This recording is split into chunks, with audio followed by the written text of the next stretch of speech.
Olá, sou Marco César, sou host de Medicina na Vida Real e vamos começar mais um episódio. Antes de mais nada, eu gostaria de agradecer demais o Podcast Cristal, o Ser Médico Podcast, que teve a coragem de de compartilhar histórias de pacientes que passaram por grandes dificuldades. E a gente quer, com isso, poder levar tanto para acadêmicos quanto para médicos, quanto para próprios pacientes, para sentirem as dores que muitas vezes a gente passa essas dores dentro do nosso lar, mas a gente não tem a voz. Então esse podcast é isso, é para dizer na vida real como realmente as coisas aconteceram. Hoje é um dia extremamente especial, porque a pessoa que está aqui é um grande amigo meu e talvez possa ser que eu me emocione em alguns momentos, porque é uma pessoa que a gente sempre teve um contato muito grande pré-pandemia. É uma pessoa querida, amiga, a gente treinava luta juntos e de repente um cara que sempre foi um touro de forte, um atleta, cuidava da vida, do corpo, um exemplo como pessoa, foi no hospital com Covid. Nada podia dar errado. Tudo deu errado. E aquilo que a gente sempre procura falar é lutar pela vida sempre vale a pena. E todos os casos que a gente está colocando na medicina da vida real é justamente por isso. A vida sempre vale a pena. Então eu queria agradecer você, João, por estar aqui com a gente. Sinta-se super em casa. Isso é uma conversa entre um grande admirador, como eu já falei isso para você, de uma pessoa que realmente foi no inferno, ficou um tempo lá, viu que realmente a vida se tornou quase finita. A mamãe está aqui, junto com a gente. Imagino todo o sofrimento que ela deve ter tido, todos os familiares. E é muito importante você passar para a gente tudo o que aconteceu com você, porque no Brasil foram 700 mil vidas perdidas. Isso jamais pode ser esquecido ou menosprezado.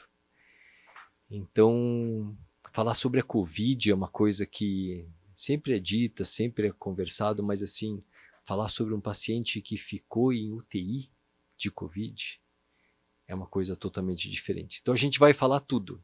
Primeiro eu queria que você se apresentasse, falasse quem é você, não entrar na Covid ainda e dizer como era a sua vida antes, para a gente ver como essa vida é um dia a gente vai abrir um envelope e tem um diagnóstico e tudo muda.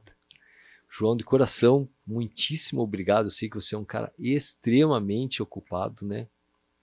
É um workaholic, né? Sempre foi e sempre vai continuar sendo, né? Isso é do sangue da pessoa, né? Somos, né? Isso é do sangue da pessoa. João, bem-vindo. Doutor, obrigado. Até, se me permite, o nosso, como costumo te chamar, de Doc, né? A gente é amigo de longa data. Obrigado pelo convite. É a primeira vez que eu vou expor isso para uma massa, né? Porque a internet a gente sabe que não sabe onde que vai chegar isso. Eu costumo, em treinamentos, em alguma mini palestra, alguma coisa, eu falo para pequenos grupos a respeito. Mas nunca foi assim divulgado, até porque não é uma coisa que é tão simples da gente mexer, né? Então, obrigado por ter lembrado de mim. A nossa amizade, você sabe que é bem importante para mim. A gente já teve várias trocas aí nesses últimos anos. Começou com troca de soco, né? Foi. E depois virou essa troca de carinho que a gente tem. Isso aí. Obrigado mesmo, me senti muito honrado por ter sido lembrado. Até você comentou comigo, primeiro amigo a convidar, né? Então, é uma honra estar aqui. E falando um pouquinho sobre mim, eu sou formado em Educação Física e Direito. Trabalhei como personal durante muitos anos. Eu venho da arte marcial, treino karatê desde os meus 5, 6 anos de idade. Competi somente o karatê até uns 18, 19. Tive uma lesão séria de ombro, precisei ficar 1 ano e meio parado com uma cirurgia de reconstrução ligamentar. quando eu decidi voltar a competir, eu vi que o karatê não me trazia frutos financeiros e eu resolvi migrar. E por uma coincidência, eu recebi uma ligação sobre uma peneira que estava acontecendo para selecionar karatecas para preparar o Maurício Shogun para lutar pelo cinturão do UFC, e eu resolvi tentar a sorte nessa peneira. E acabou que deu certo, né? Fui o escolhido por ele para ajudar a preparar. E nesse período eu comecei a treinar jiu-jitsu, comecei a treinar Muay Thai, boxe, e fui fazendo a minha migração para lutar MMA. Fui atleta por muito tempo, né? Então praticamente dos 11 aos 29 anos de idade. Que ano isso? 29 anos que ano? Em 2017 eu me 2017. aposentei. Decidi não competir mais nada. A gente precisa ir colocando na cronologia do tempo, na linha do tempo, para as pessoas entenderem o quanto você sempre levou a sério. Porque um atleta que trabalha com MMA, que trabalha com isso, tem uma vida extremamente regrada, né, João? Na verdade, a minha vida de atleta começou aos 11. Eu comecei a competir com 11, 12 anos. E querendo ou não, eu fui seleção brasileira de karatê, disputei sul-americano, pan-americano, já é alto nível, né? E treinamento de alto nível é outra coisa, né? Alimentação, totalmente regrada, massa muscular, né? Eu lembro, inclusive, que quando eu tinha lá meus 17, 18 anos, a gente começa a ir pra balada, eu não saía na sexta, porque tinha 8 horas de treino no sábado, né? Então a minha vida de festa começou mais tarde, né? Começou depois da lesão. Então, é uma vida regrada, sempre muita disciplina. Na verdade, eu sou defensor da disciplina em qualquer coisa. Eu acho que a disciplina te leva longe, é uma dor pequena que você tem que pagar para não ter dores maiores mais para frente. E a carreira de atleta é muito isso. E disciplina desde alimentação. Bom, minha mãe está aqui, não me deixa mentir, foram anos almoçando frango com ovo e tapioca, e daí cortar peso. Por exemplo, teve época que eu lutei até 70 quilos e eu pesava 88, né? Então eram 18 quilos para cortar. Então, para quem acha que o difícil é sair na mão lá, não, o difícil é o antes, né? São os 3 meses antes ali. Mas, enfim, e aconteceu que em 2017 eu recebi outra oportunidade profissional para empreender. Tô na área até hoje, virei executivo, fui para outra área completamente diferente. Mas, inclusive, é engraçado porque hoje eu trabalho muito com uma coisa que acabou fazendo muita diferença na época que eu tive a doença. E a minha vida mudou completamente. Resolvi treinar mais por hobby, por esporte. Isso foi 2017? 2017. Até 2017 você vinha treinando profissionalmente? Exatamente. Ritmo de profissional. Mesmo que não tivesse alguma coisa agendada, campeonato, luta, alguma coisa, mas era a disciplina de treinar todo dia, né? Cuidava do corpo, extremamente, alimentação regrada. Muito. Sempre foi isso. Isso é natural seu. Foi desenvolvido pela sua disciplina de cuidar pelo corpo e cuidar da sua saúde. É porque no esporte de alto nível, qualquer detalhe faz diferença, né? Bebida faz diferença? Muito.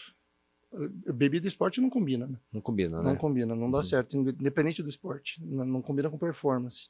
Isso eu imagino, eu sempre falo assim, essa disciplina, tanto no estudo médico quanto no esporte de alta performance, eu sempre falo que é tipo fidelidade em casamento, né? Ser fiel ao seu casamento, sou de segunda a sexta, né? Sábado e domingo não dá, né? Não vai funcionar isso, né? Mais ou menos isso, Tem um grande amigo meu, trabalha comigo, Rodrigo Teles, um abraço. Ele tem uma frase muito boa que não existe meia disciplina. Ou você é disciplinado, ou você não é disciplinado. Isso aí. Você pode ser disciplinado para algumas coisas e não ser para outras, mas não tem eu sou mais ou menos disciplinado. Não tem, né? Ou você é, ou você não é. Você não tem o resultado, né? Não tem o resultado. Então, por exemplo, no caso do acadêmico, ele precisa ter a disciplina para estudar se ele quiser atingir alguns objetivos. Evitar uma dor maior mais para frente. Isso aí. Né? Então, eu sou defensor disso desde pequeno. Fui criado nessa... Tenho, inclusive, agradecimento sempre à minha mãe e meu padrasto, que me criaram muito nesse âmbito da arte marcial. Minha vida foi permeada por isso. Né? Sua mãe sempre te apoiou nisso? Sempre. A minha mãe é faixa preta, inclusive, né? Também Sério? treino. Em casa são 3 faixa preta, né? É mesmo? Meu padrasto, que é meu sensei, né? Meu mentor, minha mãe e eu. Somos os três black belts. Então, até 2017 você via nessa vida. Daí você resolveu mudar. Eu resolvi... porque assim, aí eu tenho uma outra característica minha, sou muito ambicioso, que é diferente de ganancioso. Né? Ambição eu acho que é qualidade. Ganância é quando você tem a ambição e não importa o que você tenha que fazer para atingir o resultado. Isso não combina comigo. Mas eu acho que é meio do atleta, né? Querer ser competitivo, sou até demais. Às vezes até sofro por causa disso. E em 2017 eu cheguei num ponto que eu olhava a minha grade de aulas, que eu estava praticamente quase que só dando aula, né?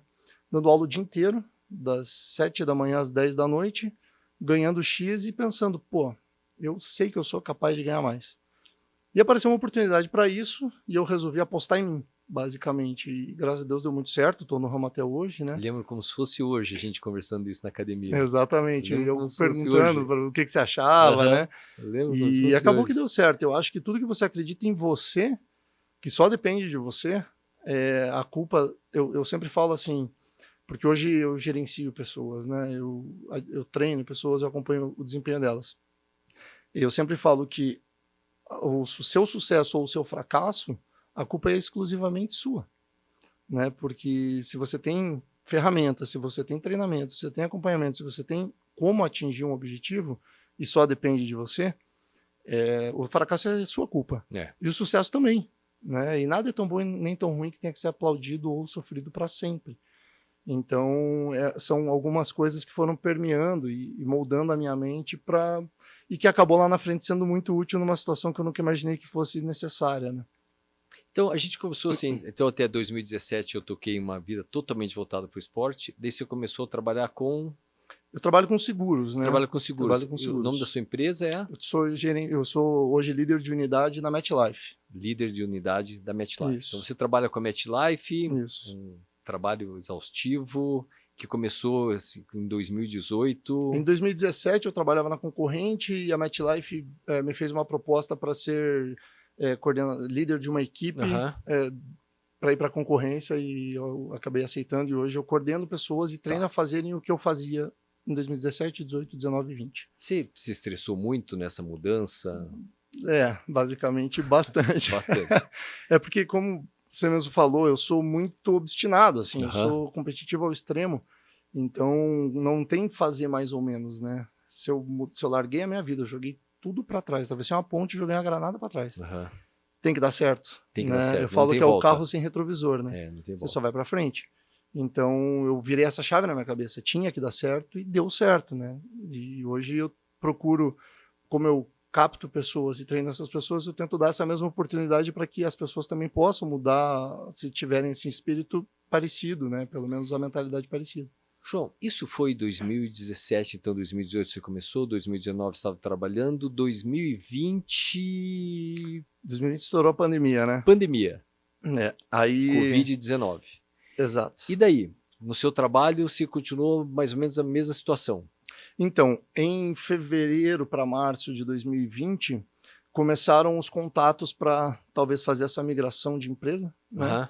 E por um período bem ali... quando estourou a pandemia, né? Foi porque bem aqui em Curitiba... a pandemia 14 de março, né? 14 a gente fechou o hospital dia 20 de março. Lembro que foi essa semana, foi a semana que estava todo mundo assim, desesperado. Eu estava inclusive em Lages, em Santa Catarina, tem o meu padrinho, tio Nene, um beijo.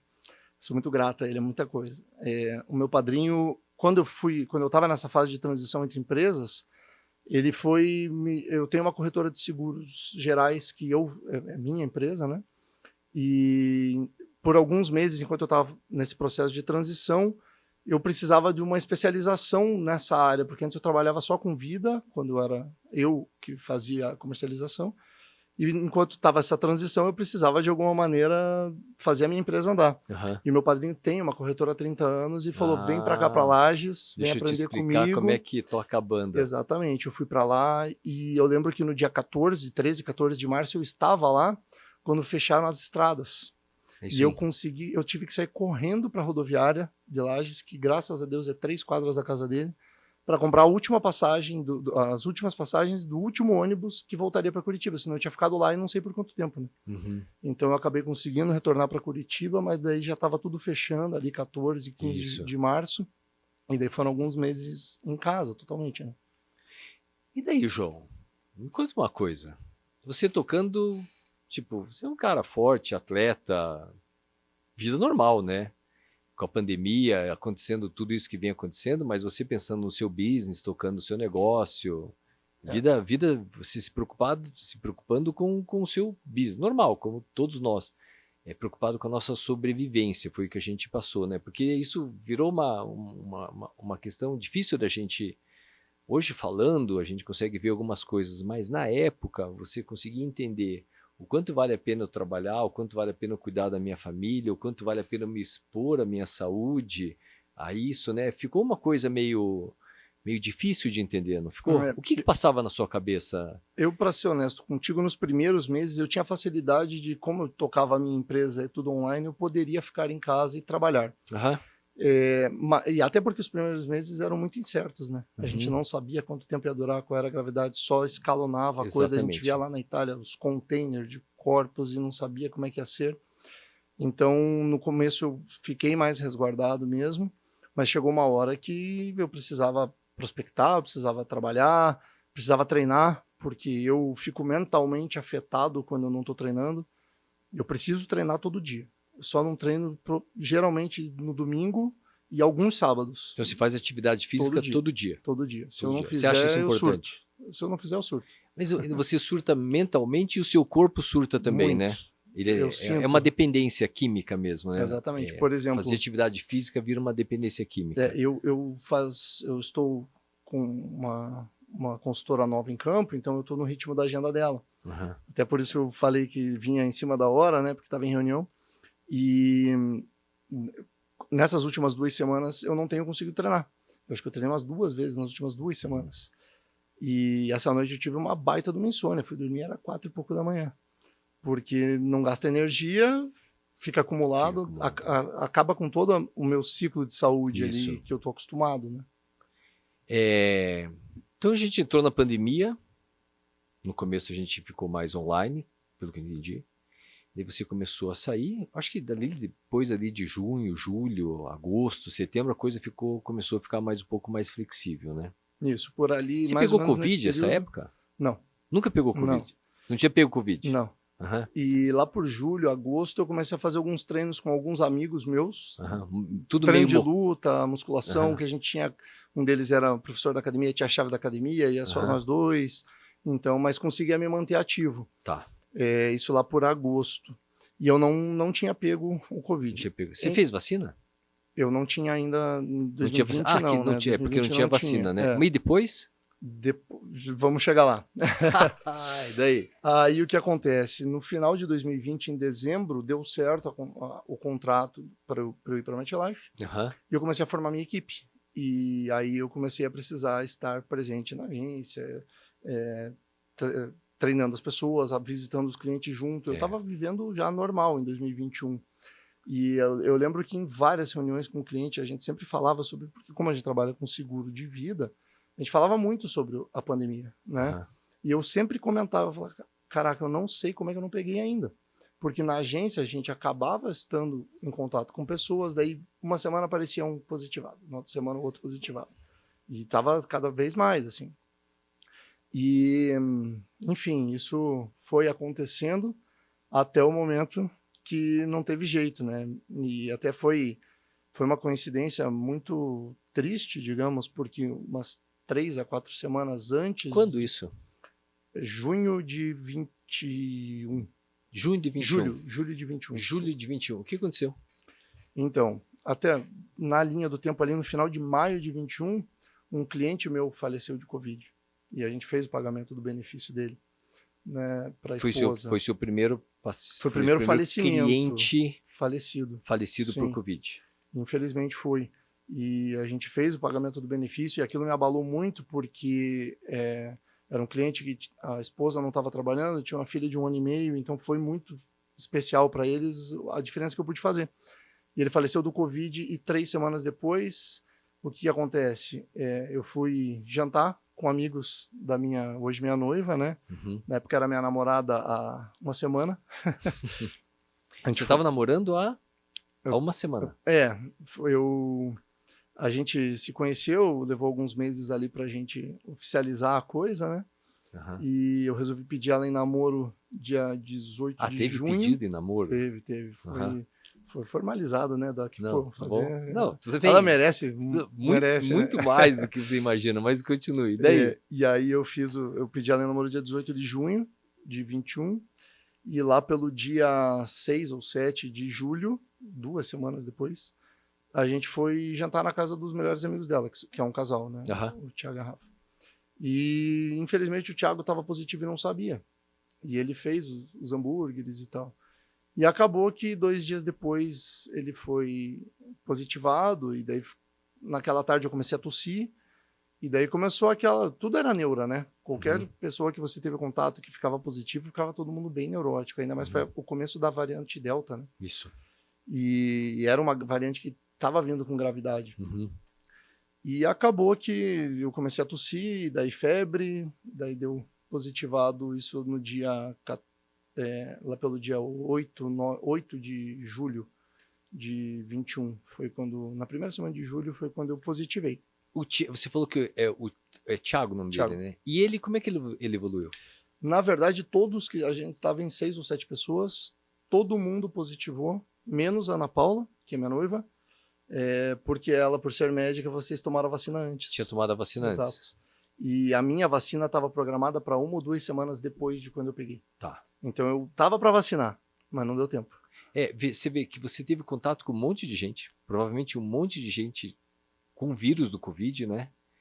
Muito possivelmente, como todos nós, né? A gente como médico também, a gente sabe que a máscara ela ajuda, mas ela não evita o contato ao vírus, né?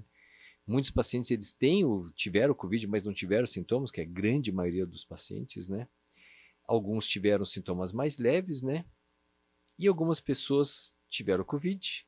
Esses 6 que você está falando, como é que foi a evolução deles? Então, nós tivemos uma evolução muito parecida no começo. Então, dor de cabeça, dor atrás do olho, febre. Nos primeiros 4 a 5 dias, 3 a 4 dias, estava todo mundo ruim, assim. E depois eles começaram a melhorar e eu não. E, na verdade, foi uma coisa muito complicada. Até a Ana foi fundamental nisso, porque quando eu positivei, eu morava sozinho, eu fui para casa da Ana Paula para ter uma médica ali, caso, né, acontecesse alguma coisa. E a gente ficou uma semana praticamente juntos, cuidando dos sintomas. Só que fora a febre e a dor de cabeça, eu não tinha falta de ar, não tinha nada. Não sentia nada. Então eu estava super bem. Por mim, tem vídeo nosso jogando videogame, conversando. E... Isso você com febre? Com febre e dor de cabeça. Positivado. Isso. Com dor de cabeça. E uma semana trancado com ela em casa. Trancado na casa dela. Com ela em casa. Isso. E vale a pena falar que a Ana, como você falou, ela é médica, né? Médica ou otorrinolaringologista, né? Trabalha contigo, inclusive. E tá de plantão nesse momento, inclusive, queria que ela tivesse vindo junto, mas a carreira a gente sabe que é uma coisa muito importante, né? Na área de vocês. Disciplina. Exatamente, né? Ou faz ou não faz. Não faz mais ou menos. Não tem jeito. E acontece que no 8º dia ela estava no final da residência, ela precisou retornar para trabalhar. E a partir desse momento, eu estava bem, 7º para o 8º dia, que era o pico ali da Delta, né? Eu voltei para o meu apartamento e fiquei lá mais uns 2 ou 3 dias no meu apartamento. E numa terça-feira, à tarde, eu tinha uma tomografia para fazer do pulmão. Eu fui dirigindo, super bem, estava vivendo sozinho, tranquilo. Daí cheguei lá, aquele esquema astronauta, né? Pessoa toda paramentada para me receber e tal. E eu fiz a tomografia. E pelo que eles comentaram ali na hora, depois a informação para mim, a partir desse momento, começou a ficar muito confusa, porque foi muita coisa junta, né? Então tudo que eu falo é algumas memórias, algumas coisas que a minha família me contou. Mas nesse dia a minha tomografia tinha dado em torno de 25% de comprometimento do pulmão. Aquele vidro fosco, né? Isso. E, enfim, voltei para casa. Na quarta-feira, no dia seguinte, eu estava em casa. Isso já 10 dias de evolução? Eu estava no 8º para o 9º dia. 8º para o 9º dia. De positivado. E, teoricamente, no Delta era quando começava a melhorar. E eu, assistindo televisão numa tarde, eu acabei dormindo. Beleza. Dormi, a hora que eu acordei, eu não conseguia me mexer. Eu não mexia nem o braço. Tanto que a minha mãe tinha deixado comida na porta, né? Porque a gente não podia ter contato. A gente tinha se visto pela sacada antes de eu dormir. Ela parou o carro lá embaixo, meu padrasto subiu com a comida, deixou na frente da porta, eu dei um tchau pra ela pela sacada porque eu tava bem. Aí eu sentei pra dormir, não peguei a comida na hora pra dar um tempo e dormi. A hora que eu acordei eu não me mexia, não conseguia mexer o braço, não sei o que aconteceu. E eu consegui com um baita esforço telefonar para Ana Paula. Eu não queria acionar minha mãe, porque minha mãe estava bem preocupada com o Covid, e para evitar qualquer problema de ansiedade, de cardíaco, qualquer coisa assim, eu preferi acionar a Ana. A Ana estava chegando num plantão, e daí ela falou assim, se você, todo marrento desse jeito, tá falando que não tá bem, você deve estar bem mal. Porque eu só falei assim, pô, não tô muito bem, amor, você consegue vir aqui? Só porque não tô muito legal, acordei meio ruim. E ela largou tudo e foi para lá. Por sorte, eu tinha deixado uma chave do apartamento com ela conseguiu entrar, e eu não conseguia caminhar até o carro. Você não conseguia abrir a porta? Não conseguia caminhar até o carro. E a Ana Paula, com seus 49 quilos, eu tinha 94, né? Você tinha 94 quilos. Depois eu te mostro ali como é que eu tava pré-doença. E ela me botou meio nas costas, me levou até o carro para ir para o hospital fazer um novo exame. Não levei nem o carregador do celular, né? E resumo da ópera, não voltei, né? Tá, mas espera um pouquinho. Daí você foi para o hospital. Ele chegou no hospital e daí? Eu fui para o hospital Nossa Senhora das Graças. Você estava com falta de ar? Não. Não? Não. Você estava lesado, sem força? Exatamente. Não conseguia me mexer. Mas assim, você não tinha febre? Tive que descer para subir a rampinha lá no Nossa Senhora das Graças, foi de cadeira de roda, porque não... Você não tinha força? Não. E só que chegou lá, na triagem, porque foi uma época que estava bem feio. Tava lotado, os hospitais estavam lotados. Eles só estavam aceitando internar com 89 ou menos de saturação, e eu saturei 90. Então, na triagem eu não ia passar. Só que eu estava ruim. A Ana, como médica, viu que eu estava ruim. E aí a gente conseguiu fazer contato com um dos médicos do hospital. Inclusive, devo minha vida possivelmente a esse telefonema, né? Meu sogro, o doutor Francisco Maia, um abraço. Ele entrou em contato com um dos sócios, donos do Nossa Senhora das Graças. E ele conseguiu, doutor Salim, se não me engano, e ele conseguiu me colocar para dentro para pelo menos me cuidarem e ver como é que eu ia responder, né? Porque como o seu sogro é médico, sua noiva atual, namorada, de quanto tempo na época? Na época, 2 semanas e meia, 3. 3 semanas. Era médica.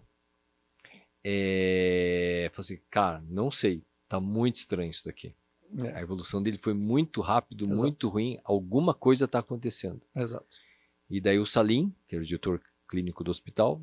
Inclusive, tive a oportunidade de encontrá-lo na Arena da Baixada, no ano passado. Dei um belo de um abraço. Um cara espetacular. Porque ele salvou minha vida. Um cara espetacular. Falou assim, traz o PA para cá. Isso. Aí eu entrei e fiquei no pronto atendimento. Não tinha quarto, não tinha nada, tudo lotado. Exato. Fiquei lá num canto, inclusive, meio improvisado ali no pronto atendimento. E ali não estava saturando mal, mas foi feito já uma nova tomografia e já tinha tido um comprometimento muito rápido de um dia para o outro. Já estava, sei lá, com 60% do pulmão comprometido. E aí a suspeita foi, eu tinha uma bactéria junto no meu pulmão. A suspeita foi que eu possivelmente peguei essa bactéria no dia da tomografia. Não se sabe como. Então tinham 2 coisas comendo o meu pulmão, digamos, né? Que era o Covid, que estava complicando o quadro geral, e a bactéria no pulmão. E a partir dali foi uma briga, porque a capacidade pulmonar começou a cair muito rápido, sem eu sentir nada. Isso que era o mais estranho, porque eu não sentia falta de ar. Eu estava saturando 70 e pouco, tem foto, e eu não sentia falta de ar. E isso já alguns dias depois, né? Mas enfim. Tá, mas aquele dia que você estava no pronto-socorro, daí o que aconteceu? Você ficou ali? Eu dormi lá. Você dormiu? No outro dia de manhã... Sozinho? Eu dormi sozinho. Sozinho. Tipo, a Ana não ficou lá? Não podia. A mãe não ficou lá? Não podia. É só você? A mãe nem sabia. É só você. A mãe nem sabia? Não sabia. A Ana Paula estava decidindo qual era o melhor momento de contar, porque a gente sabia que... É interessante você falar isso, né, João? Porque assim, ó, uma das coisas que a gente sempre fala na questão que houve com o Covid foi que muitos filhos e muitos pais e muitas mães, eles simplesmente deixaram os familiares numa porta de um pronto-socorro. E às vezes foram buscar eles num saco preto, né? Se eu não tivesse melhorado, ela teria me visto a última vez pela sacada. Né? Você vê que, olha que loucura que foi tudo isso, né? Olha escalonava muito rápido. O quanto profundo foi isso. A Ana te deixou no pronto-socorro, você estava no pronto-socorro. Qual que era o ambiente do pronto-socorro? O que passava na sua cabeça? Eu achava que eu ia sair ali. Boa, no dia né? seguinte eu não tinha levado o carregador do celular, imagina. Sou? Eu ficava mandando foto, postei uma foto. Eu tava bem, eu não sentia nada. Eu sei. Então, pra Eu sei. mim, beleza, vão me Eu tô medicar, ali. vão controlar minha saturação, amanhã eu vou pra casa. Amanhã eu mais vou pra cedo. casa de boa. Eu ficava falando, Cano, ó, acho que você vai ter que vir me buscar, e não sei o quê. E você via as outras pessoas lá no pronto? Tinha só mais um rapaz comigo no mesmo... Porque a gente tava meio improvisado, né? Aham. Então tinha só mais um rapaz. Como é que é o eu não sei ambiente que do aconteceu. pronto-socorro? O que você sentiu assim nesse ambiente? Olha, Nessa época do Covid? Porque ali só tinha médico e paciente, enfermeira, né? Lógico, técnica de enfermagem, né? Aliás, é impressionante o que essas enfermeiras fizeram, né? Eu vou entrar nesse assunto mais pra frente, porque... Boa. Então tá. Então espera, a gente já chega lá. É. Então você tá no... Qual foi a tua sensação de estar no pronto-socorro? Pra ser bem honesto contigo, eu tava 100% confiante que no dia seguinte eu ia embora. Uhum. A gente estava numa sala meio improvisada, só eu e esse outro rapaz. Ele com Covid também? Com Covid, a gente conversando, ele estava com um pouco de falta de ar, eu não. Mas assim, conversando numa boa e, pô, amanhã a gente vai embora e tudo mais. Mas não tava aquele desespero no pronto-socorro que eu tava, talvez porque eu não estivesse na entrada do pronto-socorro, porque me alocaram numa sala meio improvisada junto com ele ali. Entendi. Mas já estava monitorado, já todo... Tá, beleza. E daí você dormiu ali? Dormi ali, acordei no outro dia, consegui uma vaga no quarto. Aham. Aí eu pensei, pô, tem que internar? Então, sinal que não... Puta, tem coisa pra fazer, né? Não, aí eu já comecei a pensar, pô, sinal que a coisa não tá tão legal, Ah, né? você começou a sentir isso. Mas você se sentiu mal? Não. Você, de boa ainda. É o mais doido, assim, porque eu não sentia mal. Nos primeiros dias estava até... se me permite compartilhar, Lógico, né? Tem que compartilhar. Tem uma foto minha aqui, só para quem está assistindo contextualizar. Isso daqui essa foto aqui foi uma semana antes. Eu já estava indo para academia, treinando normal, de máscara, né? Mas essa foto aqui foi uma semana antes de eu internar. Essa foto é uma semana antes de você internar. Eu estava com 94 quilos, super bem. E aqui a foto que eu postei, que eu comentei quando eu internei. Então, tipo, tranquilo. Vamos aí, tava aqui, bora que amanhã eu tô indo embora. E aí? Aí eu fui pro quarto. Aí no quarto ainda tava na mesma pegada. Tava... Tipo... Não, vai dar tudo certo. Tava ok, assim, mas comecei a ficar meio arisco, digamos. Tá, mas deixa eu perguntar. Espera um pouquinho. Qual é a tua sensação aí no quarto, até agora? Olha, eu tava com medo da evolução, porque se eu tava indo do PA pro quarto, é sinal que piorou, né? Só que como eu não me sentia mal, eu não tinha controle sobre o quão pior estava. Eu só dependia dos boletins. Você entendia o clima do hospital? Não, porque eu estava num quarto individual. Beleza. E você entendia o olhar das pessoas? Sim. Todo mundo bem preocupado. E era isso que me preocupava. Porque como eu não me sentia mal, eu dependia do feedback que alguém me dava sobre números, coisas que eu não entendia. E para Ana era passado muito transparente as coisas, por ela ser médica, né? E as coisas foram piorando sem eu perceber. Sem eu perceber, foi piorando. E aí, piorando o quê? Os meus números, saturação... Mas e você como paciente? Nada. Eu fui pro UTI sem falta de ar. Você acha que isso tem um pouco... você acha que essa tua capacidade muscular... o que você sente? Você acha que... Eu senti que por eu ser tão forte, tão bem preparado, isso maquiou um pouco o quão grave estava. Entendi. A minha capacidade pulmonar é diferente. Minha capacidade cardíaca, pulmonar e provavelmente de rins e tudo mais, ela é diferente de uma pessoa sedentária.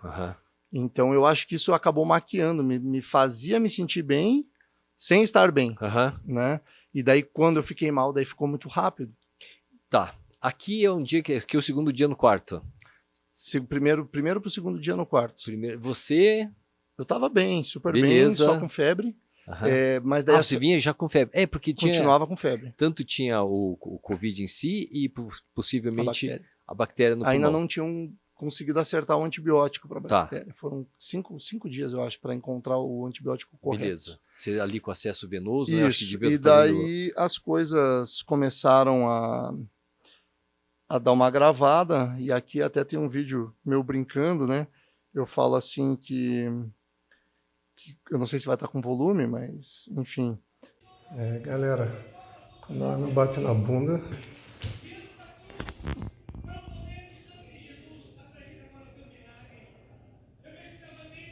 Vou ser bem honesto contigo, isso é uma coisa que minha mãe sempre falou, que eu tinha que ter muita fé, e eu não era um cara super, eu tenho minhas crenças, mas não era assim de rezar todo dia, aquela coisa que ela fica meio de segundo plano, né? Quando der tempo, diferente, né? Do Doc que anda com o rosário, que eu sei, mas não era uma coisa que era uma super prioridade na época, na minha vida, assim. E a hora que, como eu falei, a hora que a água bateu na bunda, aí eu tava assistindo missa sozinho no quarto, e rezando, porque eu vi que tava ficando ruim. E aqui dá pra ver na minha voz que eu já comecei a tava ficar com a um voz pouco mais fraco. mais fraca, né? Eu acordava olha o olhar. Bem baixo, né?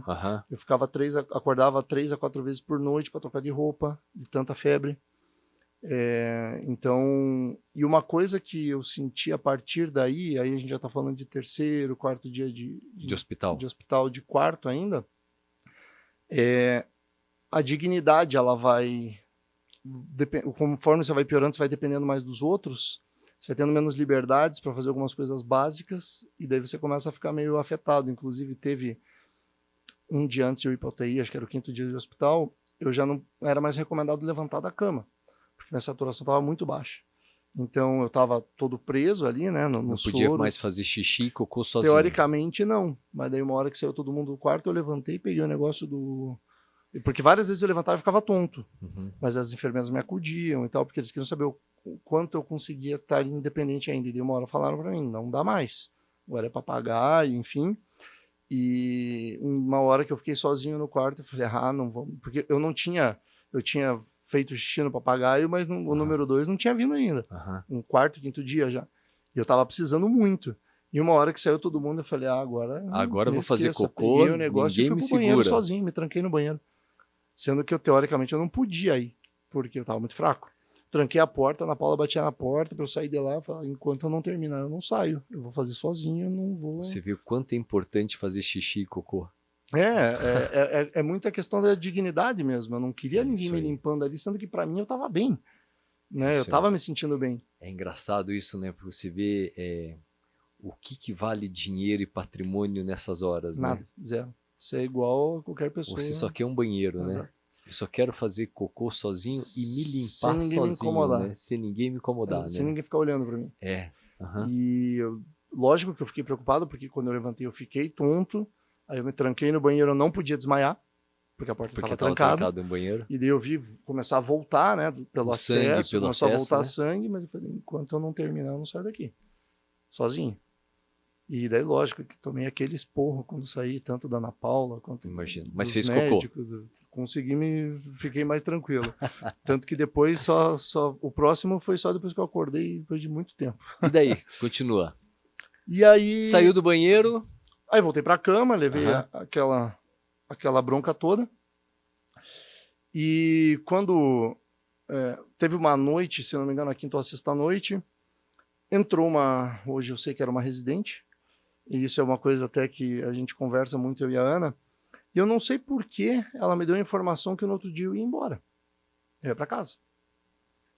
E eu virei à noite naquela expectativa. Como é que é? Alguma médica residente, eu não lembro o nome mesmo, que lembrasse, não falaria. Não importa.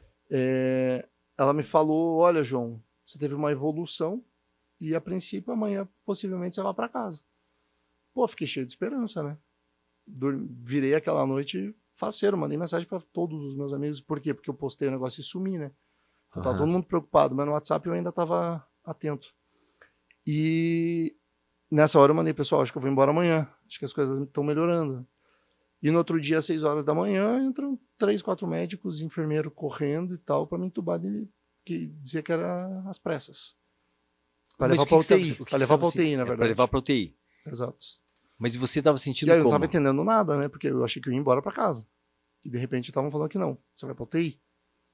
Então, para mim foi muito confuso, só que foi muito rápido mesmo, assim. O jeito que entraram, e óbvio, tinha que ser assim. Tá, mas deixa eu entender. Mas eles entraram e falaram com você como? Eu preciso entender isso. Como é que fala isso? Porque eu quero saber... Eu não vou lembrar as palavras, mas assim, a gente vai precisar te remover. E eu, quando entraram, eu pensei, é para eu ir embora. Alguém trouxe minhas roupas, né? Cadeira de rodas, acesso e vai para UTI, que liberou uma vaga na UTI. E eu nem sabia que eu tinha possibilidade de ir para UTI. Ninguém comentou isso com você? Anteriormente, não. É porque não tinha vaga na UTI. Não tinha vaga. Então estavam segurando as pontas no quarto. Quando livrou a vaga na UTI, me levaram para UTI. E entraram no quarto, eu não sabia o que estava acontecendo, e daí foi meio às pressas mesmo, assim. Diziam que você tinha que ter ido ontem já.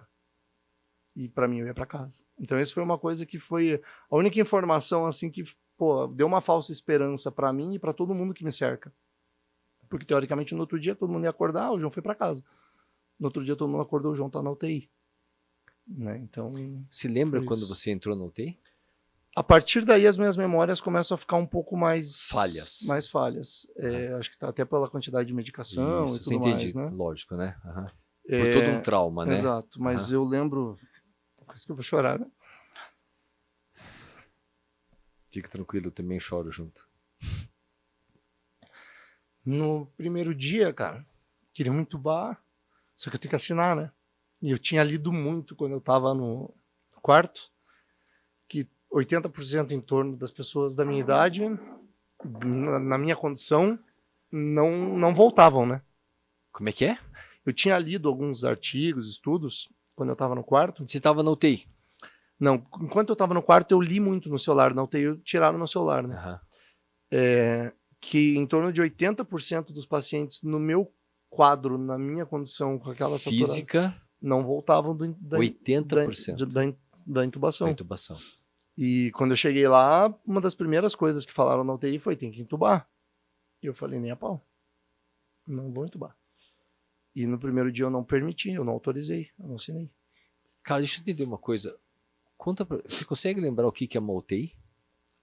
Eu lembro muito de depois, quando eu acordei, né? Nesse dia, quando você chegou na UTI, se lembra de ter visto outras pessoas? Não, porque eu estava num quarto que era só eu. Você estava num apartamento, numa UTI mesmo? Isso. Você não estava num centro de terapia? Não estava separado por unidade. biombo, como a maioria. Eu tive a sorte e acho que também foi uma das coisas que me salvou. Você entrou num quarto individual. No quarto individual. Isso. Então você só... E barulho, né? UTI é barulho o tempo todo, né? Aquele apito, esses tempos até troquei um áudio no WhatsApp e ouvi aquele apito. E ele estava em algum lugar na minha cabeça, mas eu não lembrava, né? Eu até mandei assim: pô, você tá na UTI? Tô com meu pai na UTI. Eu falei: putz, isso me deu um gatilho, assim, que era uma coisa que estava lá dentro, né? Que eu não lembrava. O barulho de UTI é uma coisa só para quem fica lá dentro mesmo, né? Pro paciente mesmo, né? É horrível. Você chegou, entrou na UTI, te monitoraram, tal, falou assim: João... Começaram a aumentar a medicação, porque estava ruim. Até, se me permite, voltar um pouquinho na linha do tempo, quando... eu passei por todos os processos ali no quarto, né? Então, quando eu ainda estava no quarto, eu vou espelhar ali. Então, esse daqui foi o meu aniversário de um mês de namoro. Foi na cama do quarto ainda. Então, nesse dia ela pôde ficar ali até umas 7 horas da noite. Essa foto você postou? Eu postei, de um mês de namoro. Então, deixa eu entender. Você estava um mês de namoro com essa menina? Aí eu já estava uma semana quase no hospital, né? Então, de 30 dias de namoro... Foram 20. 20 dias de namoro e 7 Foram dias 14 saudáveis, 7 em casa doente e 7 no hospital. Eu acho que, eu já te falei isso várias vezes, eu acho que é importante a gente ficar prestando atenção quem é a Ana nessa história, né? Quem é a Ana em tudo isso, né? Mas vai, e daí? E aí, nesse dia aí, a gente fez um mês de namoro, eu postei essa foto, e uma coisa que depois me ajuda a voltar a lembrar é a questão da expressão que eu tô em todas essas fotos no quarto, né? Em todas elas eu tô com uma expressão triste, fechada, preocupada, né? E quando ela foi embora, eu pedi um iFood, mandei um hambúrguer para casa dela, a gente fez uma chamada de vídeo para jantar o nosso mês de namoro, eu tomando sopinha e ela comendo hambúrguer sozinha em casa também. Então, essa foi a nossa comemoração. E daí eu começou o acesso pelos 2 braços, né? Isso no quarto ainda, até pulei um pouquinho essa parte. Aí eu comecei a piorar, já estava um pouco mais difícil de ficar sentado.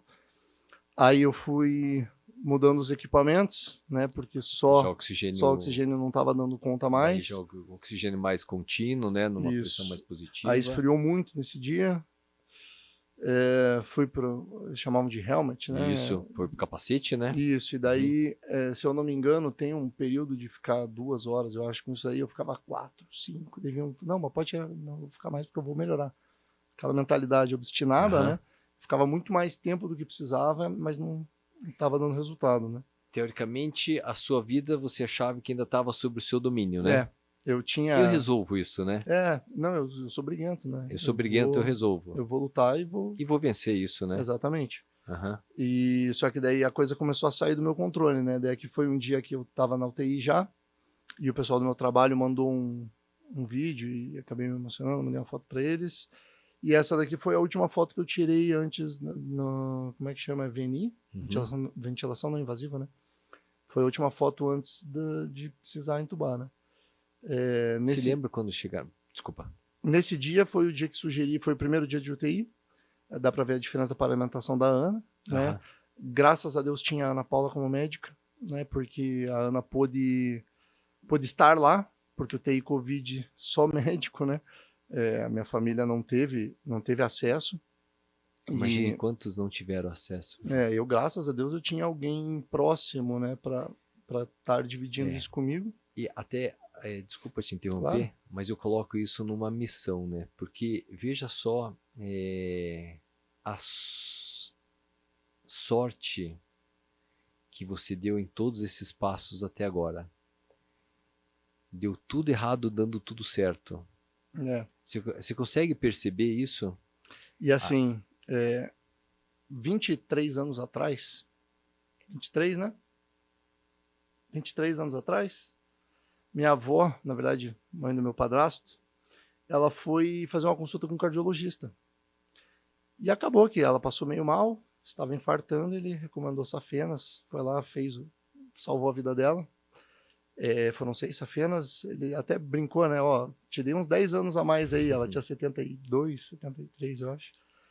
E mês que vem ela vai fazer 94. Olha, que e demais. O cardiologista é o pai da Ana Paula.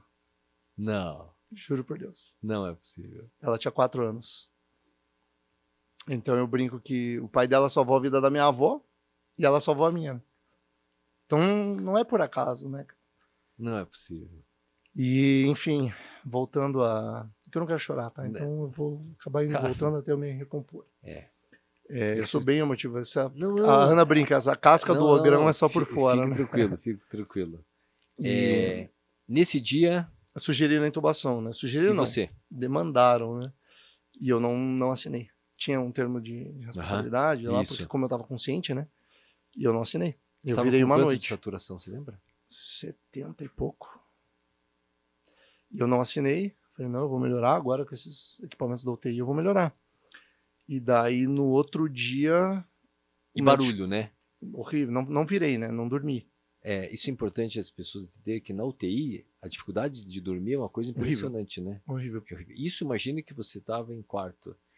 Tem relatos, João, de pessoas que ficaram em UTI, em terapia, em centro de terapia, que eles ficam vendo, aquele morreu ontem. Eu vi depois, mas diferente, mas eu vi também. Então continua, que a gente já entra nessa. E aí no dia seguinte o médico entra no quarto e fala assim, João, amanhã tem uma possibilidade, um papel vai estar assinado. Escolha qual dos dois, ou intubação ou atestado de óbito. Você não vai virar mais uma noite. Foi essa informação que me foi passada, mas eu acho que eu estava precisando dessa dureza nesse momento. Porque eu, durão, marrento, querendo brigar com a coisa, eu acho que eu não estava tendo noção ainda de onde eu estava o que estava acontecendo de verdade, né? Exato. E parece que aí eu não me lembro, mas já era 80 e pouco, 90% de comprometimento, então estava bem feia a coisa, assim. De pulmão, comprometimento de pulmonar. E daí foi meio que... Você acha que... Como é que foi a abordagem do médico, assim, quando ele falou com você? Ele foi como... Eu acho que ele fez o que ele tinha que fazer naquele momento. Não foi fácil ouvir o que ele falou, né? Cara, amanhã você vai estar morto. Você não vai virar mais uma noite. Por quê? Porque eu estava sendo marrento. Eu tava até meio mal-humorado, assim, com as pessoas que estavam me atendendo. Porque eu não estava mal, né? Então eu não entendia o porquê. Para mim não era necessário aquilo. E ele chegou para mim e ele foi duro como eu acho que ele precisava ser, né? Ele falou, amanhã nesse horário, ou você vai estar morto ou você vai estar entubado. E é você que vai escolher. Né? Basicamente isso. Aí a minha resposta foi, me dá o celular que eu quero me despedir da minha mãe. E daí o que você fez? Aí eu liguei para ela e sempre que eu conto essa história, a parte que mais me pega é essa. Porque se despedir por telefone, né? Na minha cabeça eu tava indo morrer, né, cara? E até... O que você falou pra ela? Liguei pra agradecer tudo, né? Que se eu morresse, pra ela ficar tranquila, com a consciência, digamos. E foi a ligação mais difícil da minha vida, né, cara? Enfim. Eu lembro que quando eu tava... Você imagina o que foi pra ela. Imagino. Você imagina o que foi pra ela. E... Só que eu sou uma pessoa que eu sempre gostei de ter as coisas sob controle. E ali eu senti que estava saindo do controle e eu ia dormir e eu não sei se eu ia acordar. Exatamente, e não dependia do meu controle. Falando. E, na verdade, para mim, eu sabia que eu tinha 80% de chance de não acordar. Então, essa ligação foi muito difícil. Só que a hora que eu estava desligando, até... Eu não lembro se foi feita uma ligação depois ou se a doutora pegou o telefone e falou com ela. Inclusive, um agradecimento à doutora Cassi, porque ela olhou para mim e falou, você não vai morrer. Eu vou trazer você de volta. Tanto que daí, depois de tudo, ela falou que era uma questão de honrar para ela, assim, né? E, enfim, quando eu tava terminando a ligação com a minha mãe, eu já tava dormindo. Basicamente, já comecei a apagar. Porque era para ontem, né? Tinha que ter sido no dia anterior. Então, eu deixei escalonar, possivelmente, até uma coisa muito pior, né? Muito pior. E daí, a partir daí, a gente entrou na fase que eu não lembro, né? Que eu só lembro dos sonhos. Então... E aí o que aconteceu? Daí você foi entubado? Eu fui entubado. Você ficou quantos dias entubado? 2, 3 dias, 4 dias? 40... Não. Entubado, acho que foram quase 20 e poucos, 30. Não sei ao certo. 30 dias entubado. Foi um pouco menos, mas foi basicamente isso, entubado, né? E após isso teve uma batalha muito grande, porque, na verdade, aí nesses 20 e poucos dias tiveram umas 3 ou 4 situações que eu quase fui. A Ana conta que para ela a informação chegava crua, né? Por ser médica. E ela tinha que filtrar e sair todo dia, ligar para minha mãe, ficar 1 hora com a minha mãe, explicando o que estava acontecendo, que minha mãe não podia ir lá. E nesse período... eu sonhava muito, tinha muitos sonhos. Você lembra disso? Lembro de todos os sonhos. Sério? Você sonha à noite? Eu sonho. Imagina 49 dias ininterruptos sonhando. Pra mim foi tipo uma novela dividida em capítulos. Eu não lembro da sequência, mas eu lembro de cada capítulo e como eles eram interligados. Você sonhava o quê? Ih, aqui, quanto tempo que nós temos? Porque eu lembro de 10 sonhos que eu já escrevia, pra não esquecer, né? Mas tinha de tudo. Tinha desde... Nos sonhos, todos os sonhos, eu tinha Covid. Eu sabia que eu tinha Covid. E você estava vivo em todos os sonhos? Tava você bem morreu em algum saudável. sonho? Morri. Em alguns, sim. Mas eu tava bem, eu tava saudável. Eu ia treinar jiu-jitsu. Você viu alguma coisa? Vi muita coisa. Não, eu vi ou sonhei, não sei, né? Então, mas o que você viu, o que você sonhou? Que alguns exemplos... Um dos meus sonhos, eu tinha Covid, o meu tratamento ele era dormir no hospital. Basicamente era isso. E a tua fé nesses sonhos, ela existia? Não, era uma coisa mais objetiva. Antes de você ser entubado, ou quando você terminou de falar com a sua mãe, você pensou em Deus? Eu dormi rezando, né? Isso aí, quando a água bate na bunda, a gente reza, não tem jeito, né? A gente pede, né? E aí eu lembro de alguns sonhos, por exemplo, teve um que nos meus sonhos era meio que uma regra. O meu dia era livre, eu não precisava ficar no hospital, eu fazia o que eu quisesse, mas eu precisava, tipo um regime semiaberto de preso. Eu tinha que voltar a dormir no hospital e eu tinha que chegar até as 21 no hospital. E aí começam a entrar as piras da sedação, né? Teve um sonho que eu não conseguia chegar no hospital antes das 21 e eu dormi no telhado do Couto Pereira com a minha mãe. Teve outro sonho que eu fui assaltado por uma motoqueira e ela me deu 3 tiros na cara. E eu lembro de eu morrendo. E eu lembro, inclusive, que eu estava de moto, tomei os tiros e quando eu caí, assim, a viseira ficou... Não sei por que o rosto da motoqueira na viseira. E daí eu tive uma chance de voltar à vida e achar essa mulher e perdoar ela. Isso nos sonhos. Eu sonhei que eu participei de uma... Eu jogava muito Call of Duty online no PlayStation. E eu sonhei que eu participei da final do Campeonato Brasileiro de Call of Duty, que passou ao vivo no Luciano Huck. Nada a ver. Então eram sonhos muito doidos, eles eram todos interligados. Inclusive o meu adversário na final do campeonato era o meu sogro, que nunca deve ter jogado videogame na vida. Na vida, com certeza não.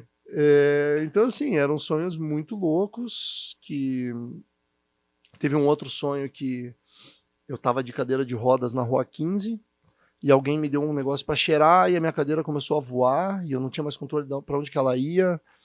Tudo provavelmente tem alguma relação com alguma coisa que estava acontecendo com o meu corpo, né? Até como coincidência, até para os médicos que estiverem ouvindo. Você ouvia? Então, eu não sabia, mas hoje eu vejo que sim. Por quê? Em um dos sonhos, eu tinha uma mulher que cuidava de mim e ela passava, teoricamente cuidava de mim à noite, mas ela me levava meio que para um hotel, assim, para cuidar de mim, uma coisa assim. E o nome dela no sonho era Cleo, né? Ok. Quando eu acordei, eu descobri que no 3º ou 4º dia que eu estava dormindo, a minha mãe contratou uma enfermeira para passar a noite comigo e chamava Cleonice. Chamavam de Cleo. Eu não conhecia a Cleo antes de dormir. E no meu sonho tinha a Cleo. Nossa, que loucura. Então, assim, a informação entra. Ela entra. Você sabe que a audição é o último... Quando você faz uma anestesia geral, a audição é o último sentido que você perde. Então, o paciente, ele já está sob anestesia geral, mas ele está ouvindo. E quando ele volta, a audição é a primeira coisa que volta. Então, ele está na anestesia, ele está voltando, ele está ouvindo já. Ele não consegue se mexer e ele está ouvindo. Então, provavelmente, a sua sedação, ela devia flutuar. Então, com a questão da medicação das drogas mesmo, né? Exato, a gente entrou na segunda briga que eu comentei contigo. Porque os primeiros 20 dias tiveram algumas intercorrências ainda da gravidade da coisa, porque nos primeiros 20 dias eu estava muito mal, com altíssima. Eu lembro, alguém comentou comigo, acho que o Dr. Boscardin, que eu tive 90 e poucos % de chance de morrer. Era uma coisa enorme, era muito difícil eu voltar. Paulo Boscardin é um cara espetacular. E daí? Só que aí a gente entrou num problema. Então, intercorrências que tiveram durante o período da intubação. Teve um dia que o tubo fez um cotovelo, acho que é assim que chama. Dobrou? Só que ninguém sabia o que era, comecei a ficar preto. Aí um médico grande, graças a Deus, o cara tinha mais de 1,90 m, como eu já estava muito definhado, porque eu perdi muito peso, ele conseguiu me levantar, me dar uma chacoalhada, porque as enfermeiras tentavam mexer e não desfazia. E ele falou, eu te chacoalhei, cara. E a coisa desfez e eu voltei à cor normal, assim. Então essa foi uma vez que eu quase fui. Teve algumas oportunidades que a Ana meio que falaram para ela assim, se despeça. Basicamente foi isso. Mas enfim, né? Tamo aí, continuei brigando. Mas e daí? Daí você vai, agora você vai ser desentubado. Aí, ok. Aí eu teoricamente estava curado do Covid, da bactéria, tinha menos Chegaram risco a fazer de vida. traqueostomia, você? Tem aqui. Certo. E não sei se dá pra ver, né? A câmera lá. Dá pra ver? Tem um buraquinho ver, né? Aqui. Esse aqui é troféu. Boa. Esse aqui eu fiquei meio chateado. Admito que eu sou vaidoso. Então a do rosto, por causa... Escara, né? De ficar pronado. Mas da tráqueo é orgulho, assim. Essa é símbolo da luta. E toda luta dá cicatriz, né? Não tem jeito. Certo? Tá ótimo, fica tranquilo. Sou vaidoso. Já te vi bem pior. Então, após essa briga contra a doença e a bactéria, começou a briga para voltar. Por quê? Eu sou um cara extremamente resistente à medicação, sempre fui. Então, eu lembro quando eu tinha lesão do ombro, Tilex 30, que é forte pra caramba, eu tomava de 3 em 3, senão não pegava. Entendi. Então, assim, eu não tenho efeito colateral, mas para pegar também, para funcionar, precisa Tem de que ser uma muita dose coisa. mais alta. Inclusive na consulta de retorno, lá por novembro, enfim, o Dr. Paulo Buscardini falou, cara, eu acho que você foi a maior dose de sedação que já usaram em uma só pessoa aqui nesse hospital. O meu sogro falou que o que eu tomava praticamente sedaria um cavalo. Eram 6 sedativos ao mesmo tempo, para me manter dormindo, porque quando começavam a tentar fazer eu voltar, eu ficava agressivo, eu não lembro disso, né? Tentava, porque lógico, acho que é meio que defesa, né? Tentava arrancar as coisas, teve coisa que eu tirei, aí precisava me amarrar, e daí tinha um sonho que eu tava amarrado, né, no sonho. Então eu fiquei nesse processo de ir e voltar, e daí tentavam diminuir um pouquinho, daí eu ficava agressivo, tinha que aumentar, e nisso foram mais 20 dias. Só para conseguir fazer eu voltar. E daí nesse processo da volta, que foram, né, até... Foi praticamente, deixa eu ver se eu consigo compartilhar ali também, que daí essa daqui é a última foto, como eu falei, essa foto com a Ana antes de entubar, foi a última foto que eu tenho. Tá pareando ali. E aí logo em seguida eu entubei, e daí foram 2 meses praticamente nessa situação aqui. Foram 2 meses assim. Um mês e pouco. Né, eu tive... Irreconhecível, né? Eu não lembro como é que é o nome técnico, né? Mas foi basicamente um vazamento de ar, que fisiologicamente era a coisa menos grave que eu tinha, mas aparentemente era muito impactante. É um enfisema gasoso. Enfisema subcutâneo, lembrei, exatamente. Então eu parecia o boneco da Michelin, né? Me apertava, eu estralava inteiro, voltava. Nessa aqui dá para ter uma noção do tamanho do meu tronco, né? Como eu inchei. E aqui diz que não foi o pior dia ainda, que eu já estive bem mais inchado do que isso. Mas daí não tem foto. Então foram alguns dias aí nessa situação. E quando eu fui voltando, eu voltei e eu estava assim. Só que eu estava com um quadro que me falaram depois que o nome é tetraplegia, né? Uma tetraplegia só que temporária por conta de medicação, muito bloqueador neuromuscular, enfim. Então eu não me mexia nada, zero. O meu olho não abria. Só que eu não sabia que eu estava inchado. Para mim, eu tinha ficado cego. E eu não falava por causa da tráqueo. Ou seja, eu era um vegetal. E eu acordei e eu fiquei torto, assim, babando durante alguns dias, né? Isso você consegue lembrar? Lembro. Aí eu lembro que eu fui voltando e... Só que ninguém sabia que eu estava voltando. Né? Porque eu não conseguia me manifestar. Então, eu fui... Foram acertando o como me retirar, e aí um outro agradecimento ao meu sogro, porque tentavam todas as partes médicas que vocês estão acostumados e nada dava certo durante mais de 20 dias e nada funcionava. E o meu sogro foi lá para conversar com a doutora Yara, que é responsável pela UTI do Nossa Senhora das Graças, e falou, deixa a mãe dele entrar, que ele vai voltar, eu conheço a conexão, né? E a partir do momento que minha mãe foi lá, deu o quê? 2 dias, 3 dias, eu comecei a acordar. Então, por quê? Voz e falando, você tá curado, você tá bem, volta que você tá bem, volta calmo, porque eles não deixavam eu voltar, porque eu tava muito acelerado, né? Então você quer dizer para mim que família é importante? Impressionante, assim, fez toda a diferença. Talvez eu tivesse ficado dormindo muito mais tempo, né? Ou não tivesse... Talvez nem voltado, não sei. Tido força para voltar, né? Não sei. Então eu acho que a voz da minha mãe ali trouxe muita tranquilidade pra... Beleza. Esse negócio de amor de mãe parece que é... Cara, eu sou suspeito, porque a minha conexão com a minha mãe forte, é bizarra, assim. A Ana às vezes fala, pô, mas você fala tudo pra sua mãe? Eu falo tudo pra minha mãe. É uma conexão muito forte. E aí eu fui voltando, só que eu não sabia qual era a situação, eu não sabia nem quantos anos tinham passado. Você sabia que... Porque eu ouvi, eu pensei assim, perde uma noção de tempo, né? Pra você dormiu e acordou, né? Acordei cego, tetraplégico e babando. E sem falar. E consciente. E consciente, voltei um vegetal, né? Uma mente dentro de um corpo paralisado totalmente, né? E essa sensação é horrível. É horrível. Porque eu ouvia falarem coisas pra Ana, os médicos falando coisas que eu não queria ouvir, possivelmente, porque eles não sabiam que eu estava ouvindo. inclusive teve um dia que foi ruim, né, com relação a isso. Só que passou um dia, passou 2 dias eu naquela situação e não conseguia, e daí passou de tudo na minha cabeça, né? Até morder minha língua. Então, assim, e eu lembro até hoje que no dia que passou isso na minha cabeça, eu dormi rezando muito, né? E no outro dia meu olho desinchou. E minha mão esquerda começou a voltar. Falei, agora nem a pau também, né? Teve uma chance de me levar, não leva mais. Agora deixa agora não. Agora perder a oportunidade, agora deixa com o pai. Voltou.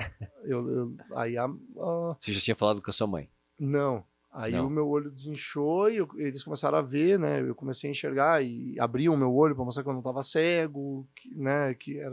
Aí começaram a ver que eu estava voltando, né? Meu pé começou a mexer, né? Que eles faziam força com o meu pé, tipo pisando no acelerador, assim.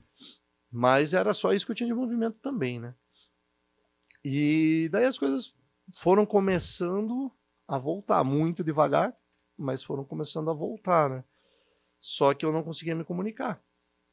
Então eu só recebia informação. Às vezes eu queria perguntar, não conseguia. Quando eu estava assim e acordei, eu lembro que eu pensei, pô, não sei nem quantos anos passaram, mas a minha mãe tá viva, não foi tanto tempo, a Ana Paula tá aqui também ainda, não foi tanto tempo. Só que eu tinha tido muitos sonhos muito ruins com a Ana Paula no período, inclusive eu fui muito injusto com ela, porque eu sonhei que ela me traiu, eu sonhei um monte de besteira, e porque eu tava doente, então eu me sentia frágil, fiquei inseguro, provavelmente lá no meu subconsciente, e sonhei com uma traição. E quando eu acordei e ouvi a voz dela, eu pensei, o que ela tá fazendo aqui? Eu quero matar essa mulher, cara. Sai daqui, que você tá fazendo isso aqui. Eu não conseguia me expressar, né? E aí as coisas foram começando a voltar e teve uma tarde que foi muito decisiva lá, porque daí a minha mão direita ela ficou paralisada assim por meses, né? Eu sei. E a esquerda voltou toda trêmula, assim. E eles arranjaram uma plaquinha com letras para eu conseguir perguntar. Eu tava lá assim e assim, né? E eu consegui apontar as letras. Só que assim, para eu perguntar quanto tempo passou, era 20 minutos. Porque eu errava a letra, ninguém entendia o que eu tava querendo falar. E daí quando não entendiam, quando não entendiam eu me irritava, né? Então a minha mão eu batia assim, só que eu não conseguia pôr para fora aquela raiva, porque como é que vocês não entendem o que eu quero? Eu queria escrever Ana só, e ninguém entendia, né? Inclusive aí eu tenho um agradecimento especial a uma fisioterapeuta, a Ju, porque ela entendia tudo que eu falava. Era impressionante. A minha família não entendia, a minha mulher não entendia, e a Ju entendia tudo. Era absurdo, assim, ela parecia que ela estava lendo na minha mente. Assim. Então eu consegui me expressar muito, né, pela Ju. Engraçado como nessas horas existem anjos de todos os lados, né? Eu tive pelo menos uns 15.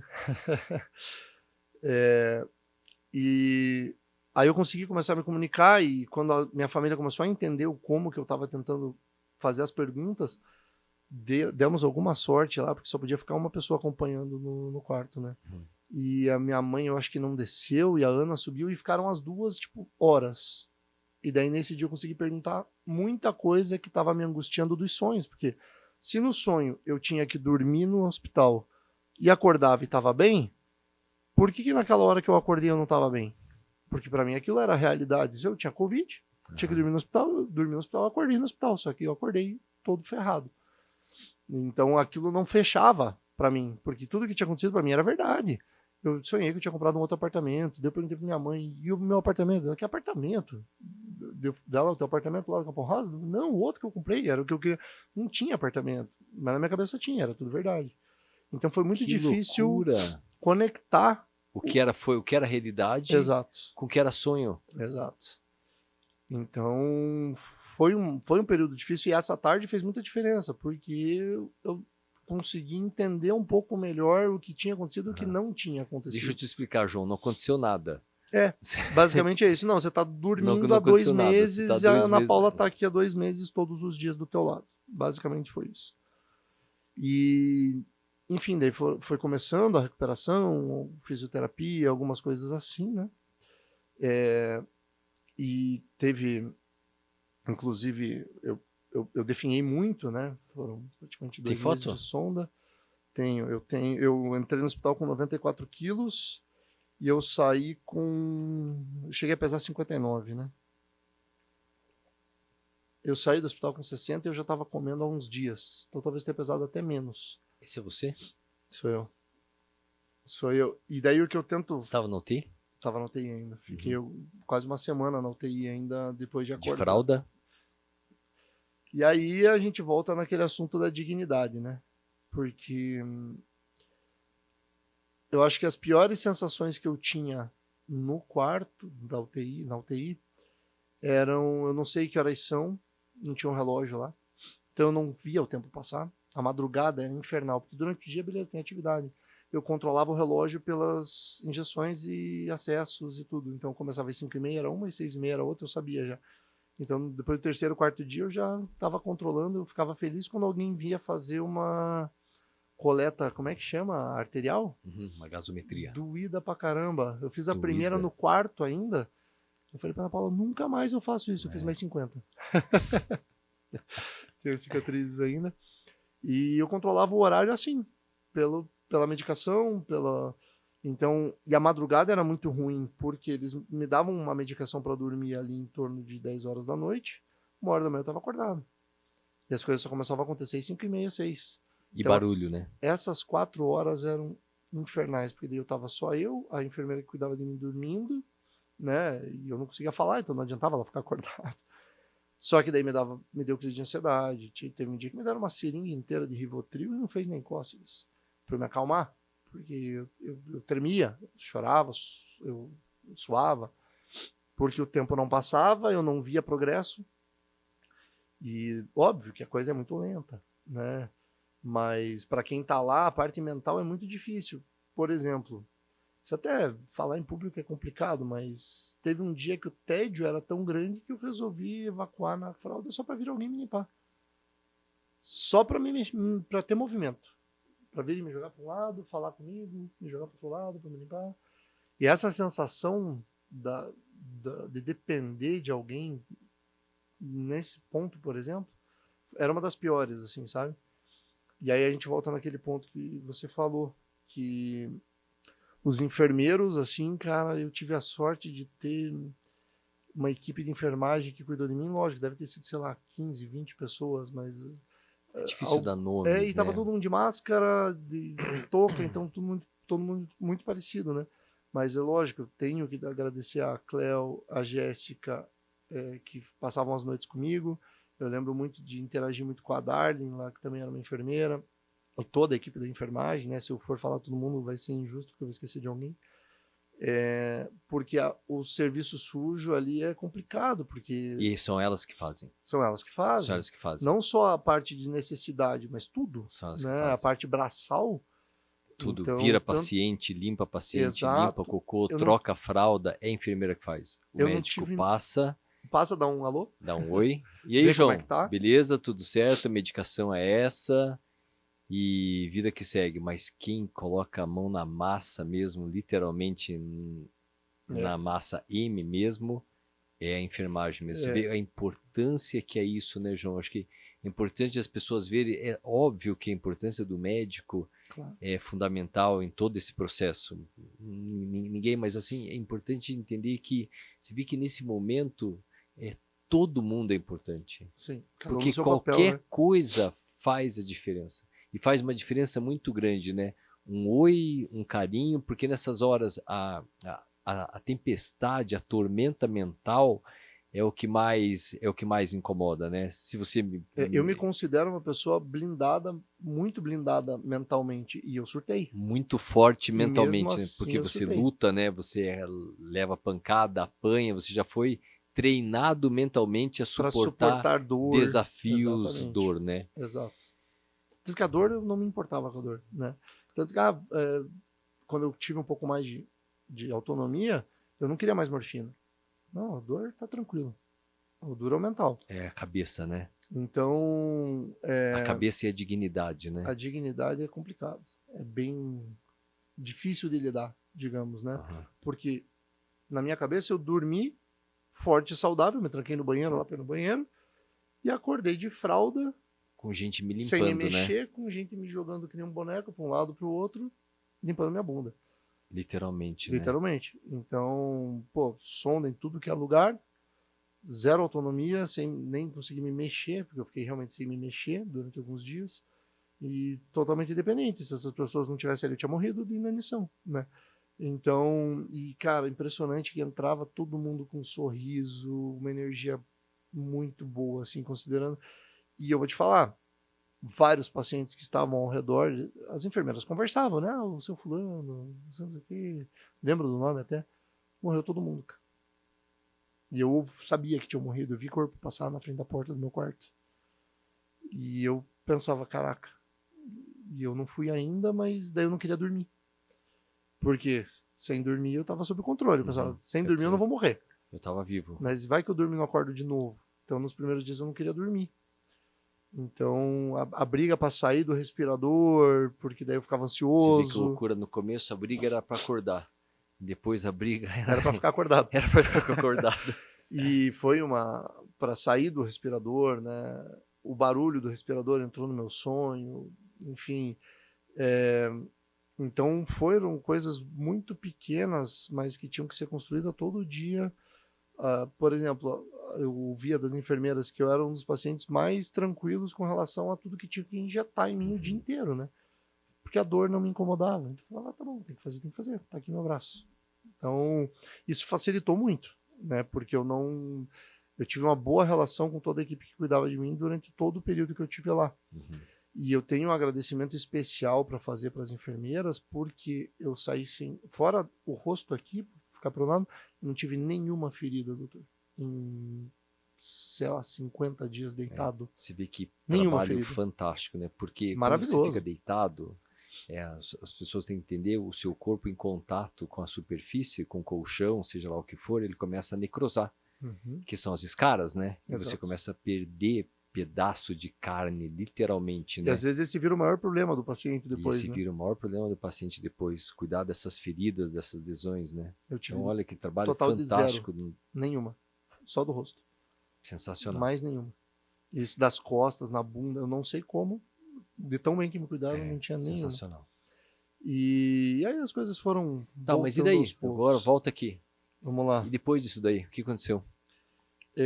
Então, daí aqui eu já tinha ido para a cadeira, né? Começou com tentar ficar sentado. Na verdade, começou com mexer a cabeça, né? Porque eu estava totalmente paralisado, mexer a cabeça. Força muscular? Zero. Mas você sentiu o corpo? Você mandava informação? As pernas não. As pernas demorou para voltar. E a sensibilidade, né? E a sensibilidade hoje eu não tenho ainda aqui. Na minha mão, nessa região da mão aqui, eu ainda não tenho. Você mandava a mão fechar? E não fechava. Louco, né? Pelo bloqueador, né? Então eu pensava e não ia. E isso dá uma sensação de impotência horrível, né? Impotência em todo sentido, horrível, né? Exato. E daí eu comecei a movimentar minha cabeça, enfim, e vi que tinha possibilidade de progresso, né? Quando que aí você já sentiu, eu vou sair dessa? Não, eu sabia que eu ia sair, mas eu não sabia o como. Como? Até onde eu conseguiria melhorar, isso eu não sabia. E aí tem uma história até que, quando tamparam a minha tráquea a primeira vez, que conseguiu sair alguma voz, eu tenho um vídeo inclusive disso, que eu mandei um vídeo pro meu padrasto, que ele não tinha conseguido ir lá ainda. E assim, a minha conexão com o meu padrasto é muito grande. E fazia 2 meses que eu não via ele, né? E daí eu mandei esse vídeo aqui pra ele. Não, peraí, não é esse, desculpa. Errei o vídeo. É pior que esse? Não, é porque... Deixa eu ver se eu acho aqui. É esse aqui. Pronto. Foi. Que saudades. Lindo. Força. Que saudades de você. Já vou voltar pra casa. Engole saliva, engole. E... Duro, hein, irmão? Tive que reaprender a andar, reaprender a comer, reaprender a falar. E aí teve o andar, né?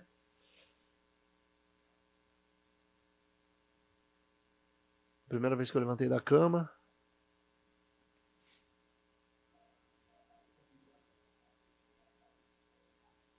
Esse foi o seu primeiro caminhar? Foi. Força aqui, qualquer coisa. Volta.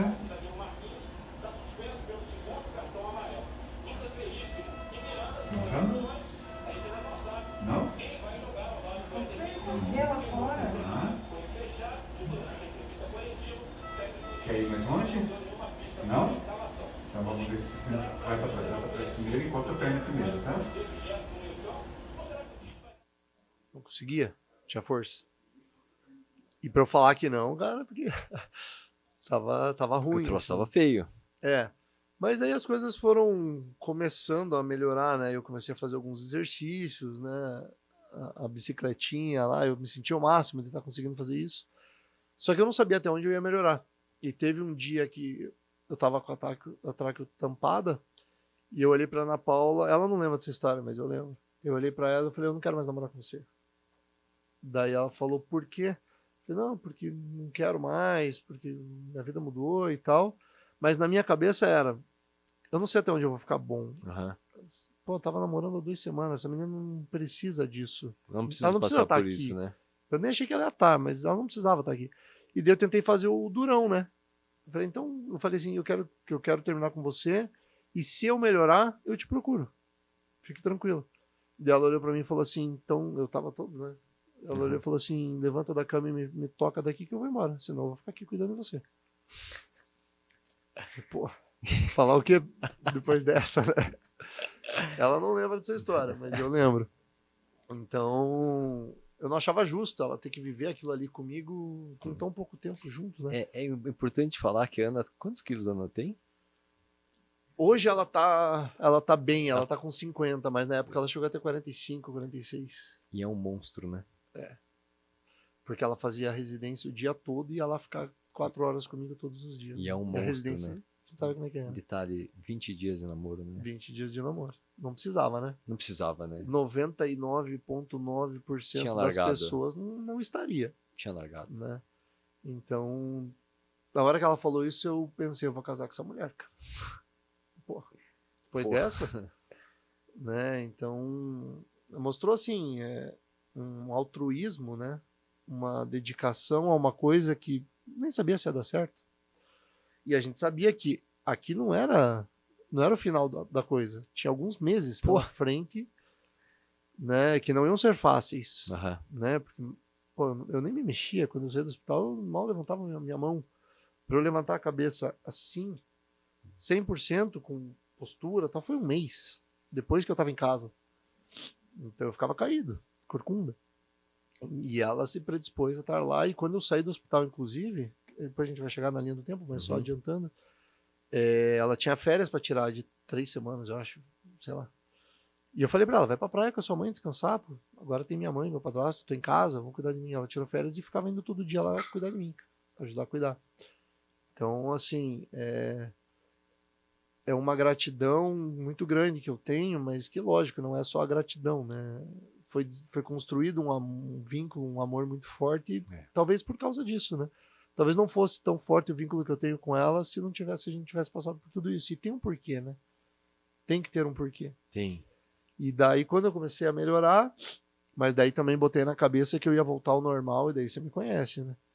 Tanto que a expectativa tanto dos físios e médicos é que eu estivesse em uma condição praticamente normal em 1 ano. E você me viu, né? Em 5 meses Vai eu mostrando tava... pra gente aí. Faz uma sequência de linha de tempo aí só pra gente ver. Então vamos na parte da recuperação. Para as pessoas entenderem o quanto é importante você querer viver, né? Aqui... Se botar na cabeça que fala assim, não, agora eu vou fazer esse troço acontecer, né? Nem a pau, né? Para não falar outra coisa. E aqui tem o vídeo da primeira vez que eu consegui a prova de deglutição, né? Uhum. Porque como eu perdi toda a musculatura, poderia ir ou pro estômago ou pro pulmão, enfim. Ou aspirar, né? Ou aspirar. E a gente começaria tudo de novo, né? Porque daí faz aquela pneumonia aspirativa, né? Isso. E a gente volta para o daí UTI novamente, a minha fono, tudo de novo. doutora Cláudia Rossi, inclusive, foi extremamente competente, cuidou de mim durante alguns meses. E a gente fez a prova eu pedi um Danette, E Danete. Um Danete e uma Coca. Na verdade, eu pedi bacon. Mas daí falaram que bacon não podia. Acho que bacon não vai rolar. E tinha que ser alguma coisa pastosa. Eu pedi um Danete e uma Coca-Cola. Mas daí chegou na hora, quando eu acordei, eu não podia tomar água. E eu sugava aquele algodão assim, mas como se não houvesse amanhã, né? Porque era muita sede, muita sede. E aí, na hora, eu acabei nem tomando a Coca, fiquei só na água. Só que eu podia tomar uma seringa de água, né? Então... Ó o Danete. Comer, né? Comer. Simplesmente comer. Meu Deus, que delícia. Tá com a boca muito seca ou não?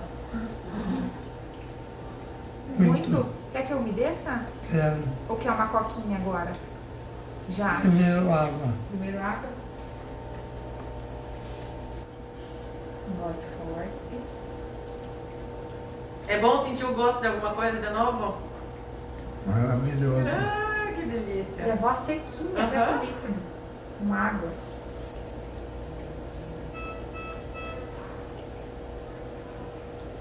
Nossa, que delícia tomar água. Mais água ou mais Danete agora?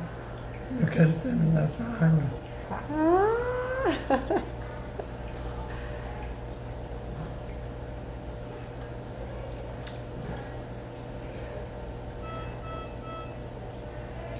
Que maravilhoso.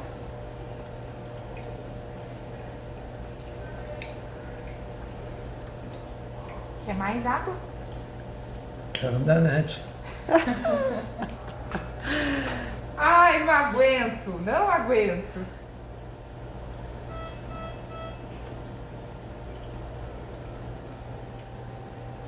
Meu Deus. Engole antes de falar, tá? Que delícia.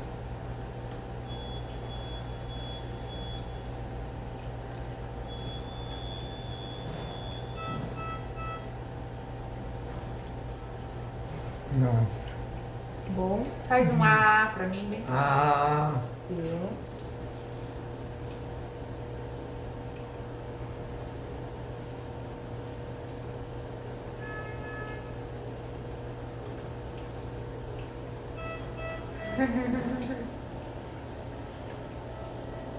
Corta. Cara, olha o amor dessas enfermeiras. É.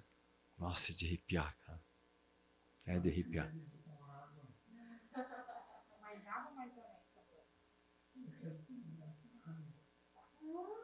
Tá com muita sede. Fiz uma seringa de água. Nossa. Então, esse vídeo eu sempre falo assim, porque a gente tá tomando água, né? É uma coisa tão simples, né? Tão banal, né? Ir trivial, no banheiro fazer xixi, né? tão normal, Tão normal. Fazer cocô e se limpar, né? Tão que normal, a gente não né? dá valor, né? Não... E é só o que importa. E então É aí só o que começou o importa. processo de recuperação. Aí em seguida teve primeira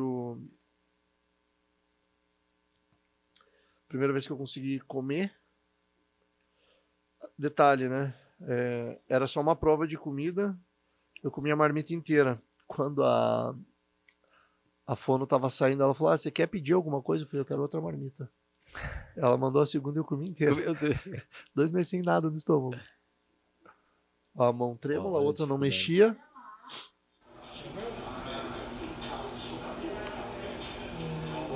Olha lá a evolução da pessoa.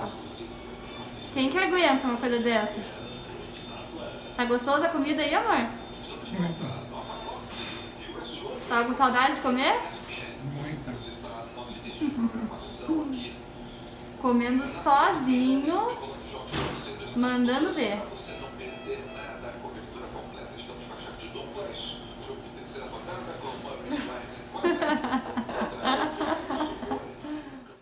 Só que uma concentração, porque eu não podia errar a Aham. deglutição. É, tem que prestar atenção, Prestando né? atenção o tempo inteiro. É.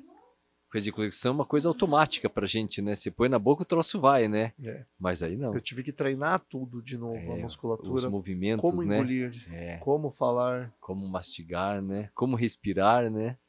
E aí? E aí Mostra mais aí pra gente. começou o processo de recuperação, eu fui para casa, aqui tem a foto de como eu cheguei em casa.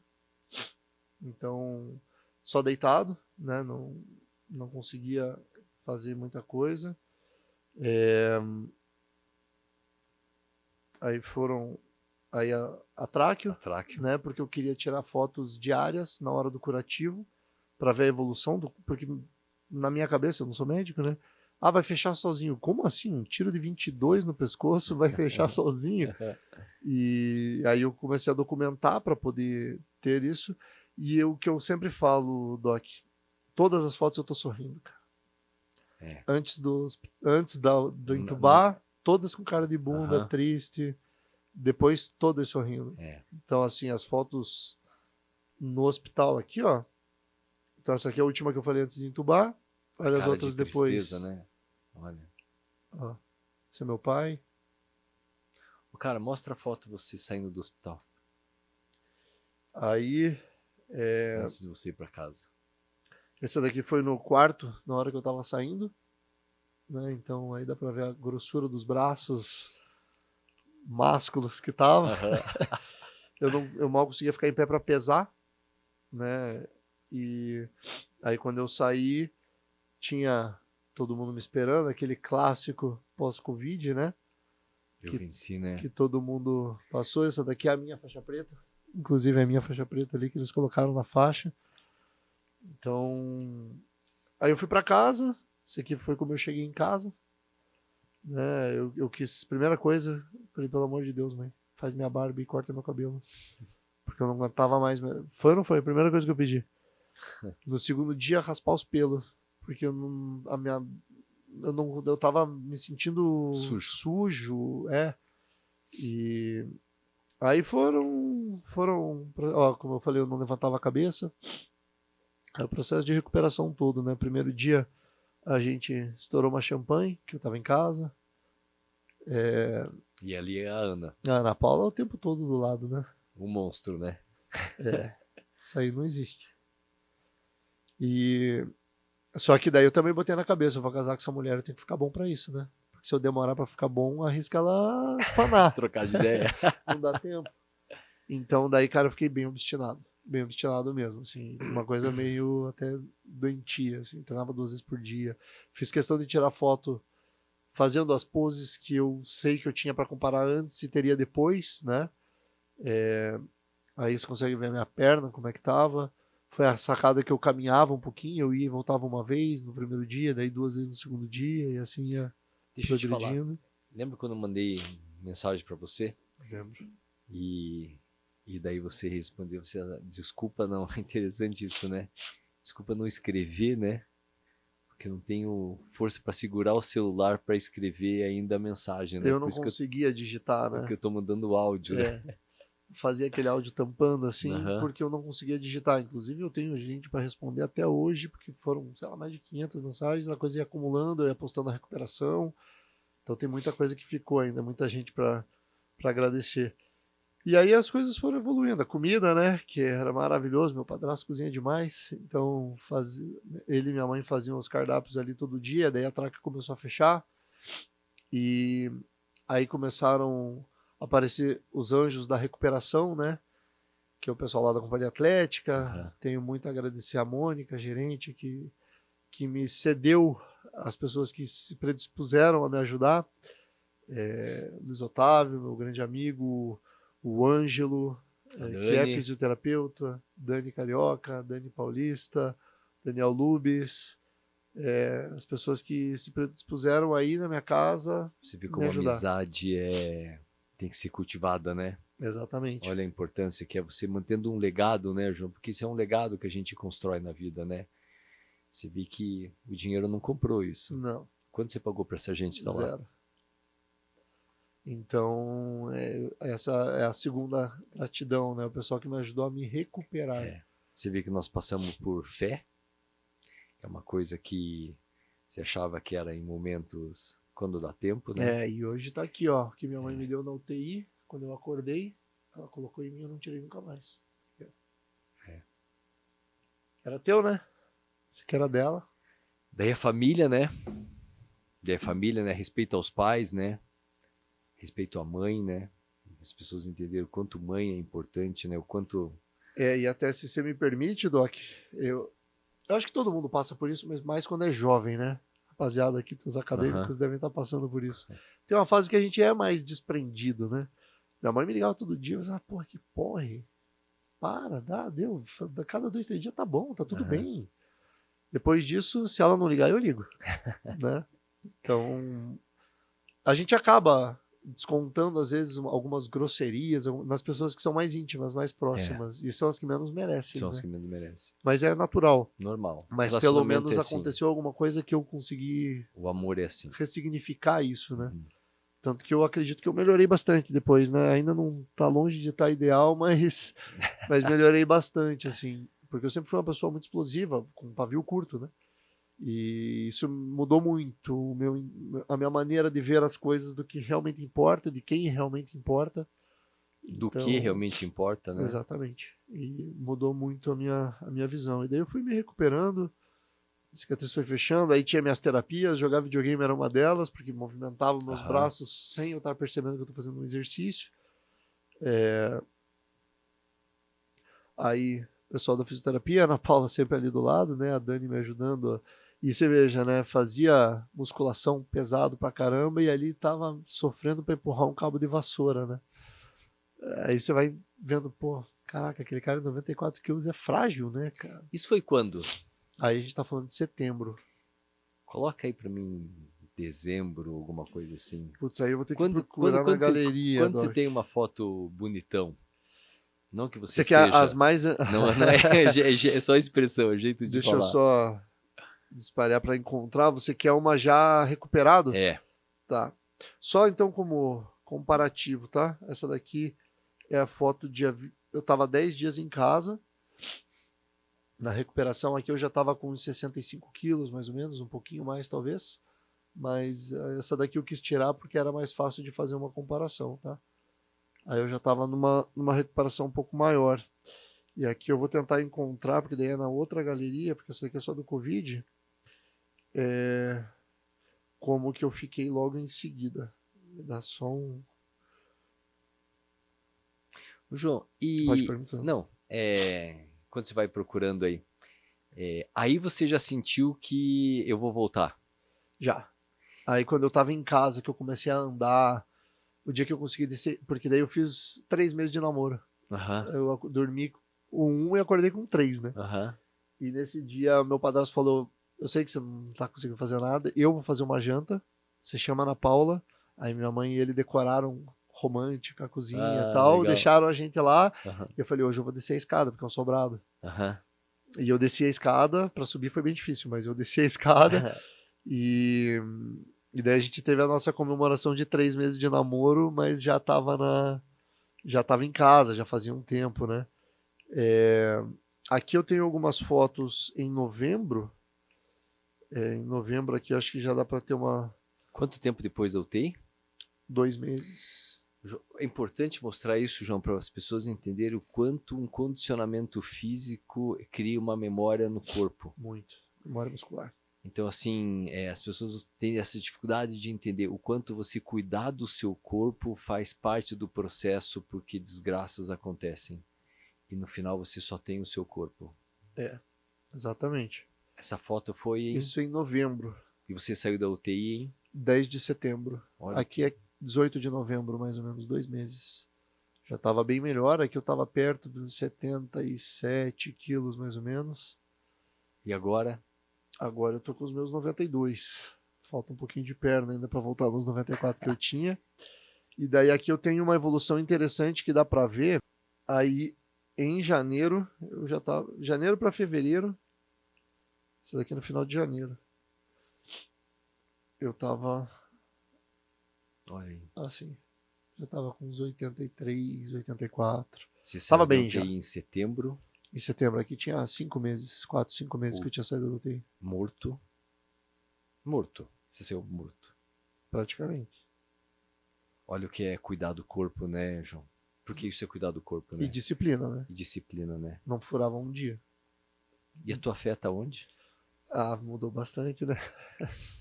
Hoje em dia não... Acho que deu, não posso espalhar. Hoje eu rezo todo dia antes de dormir. Quando as coisas acontecem, eu puxo a Ana Paula e falo, pô, vamos rezar que vai dar certo, né? E o amor à sua mãe? Esse nunca mudou, né? E aquela ligação? Aquela ligação é a parte que mexe. Então... E os amigos? Assim, eu sempre fui muito de verdade, né? Eu falo o que tiver que falar, não gostou, problema seu, não é meu problema. O meu problema eu tirei de mim quando eu falei. Agora o teu é lidar com ele.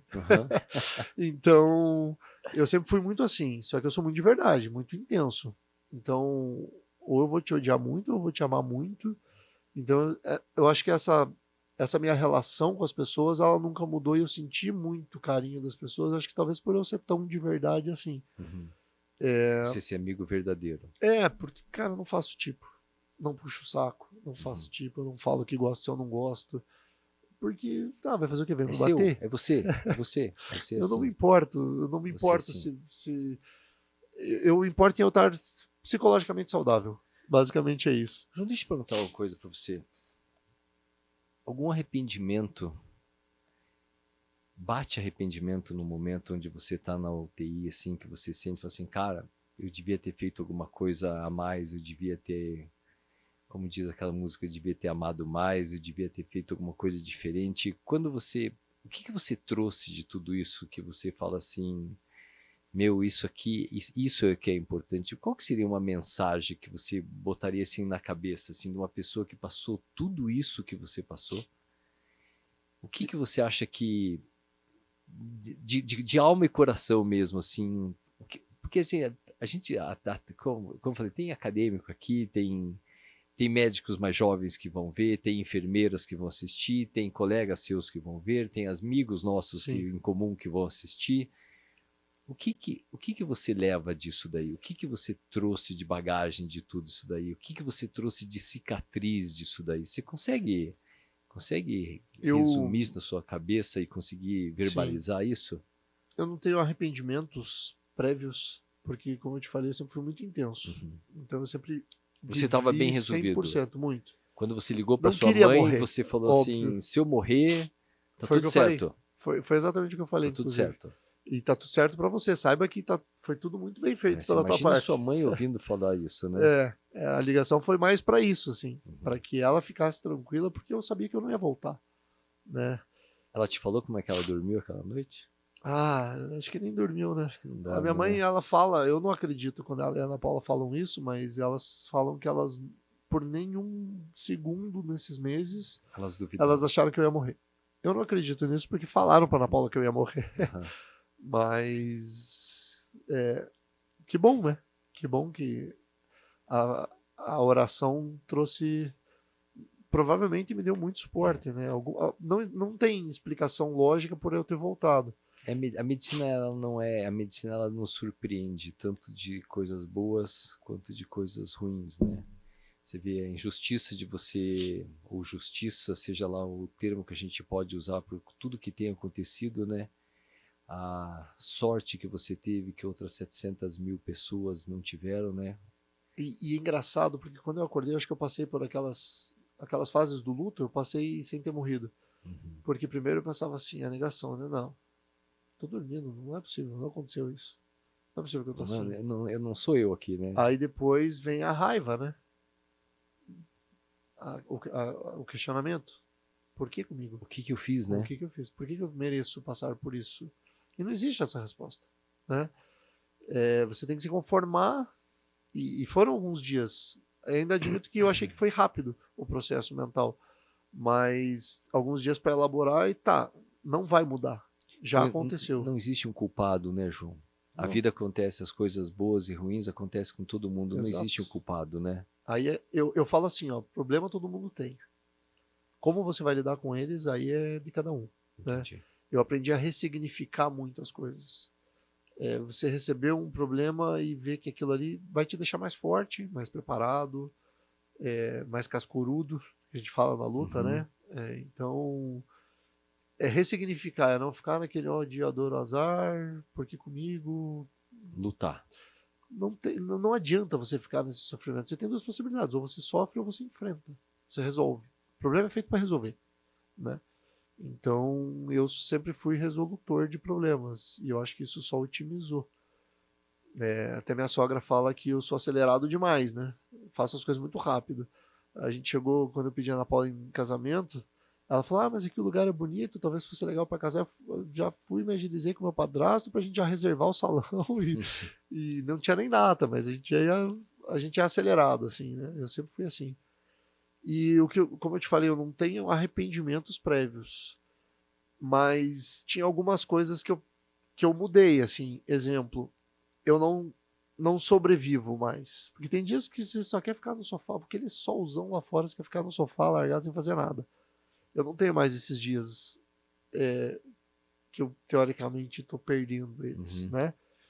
Lógico, tem dia que eu quero descansar, mas se tem um sol, alguma coisa, eu quero fazer alguma coisa.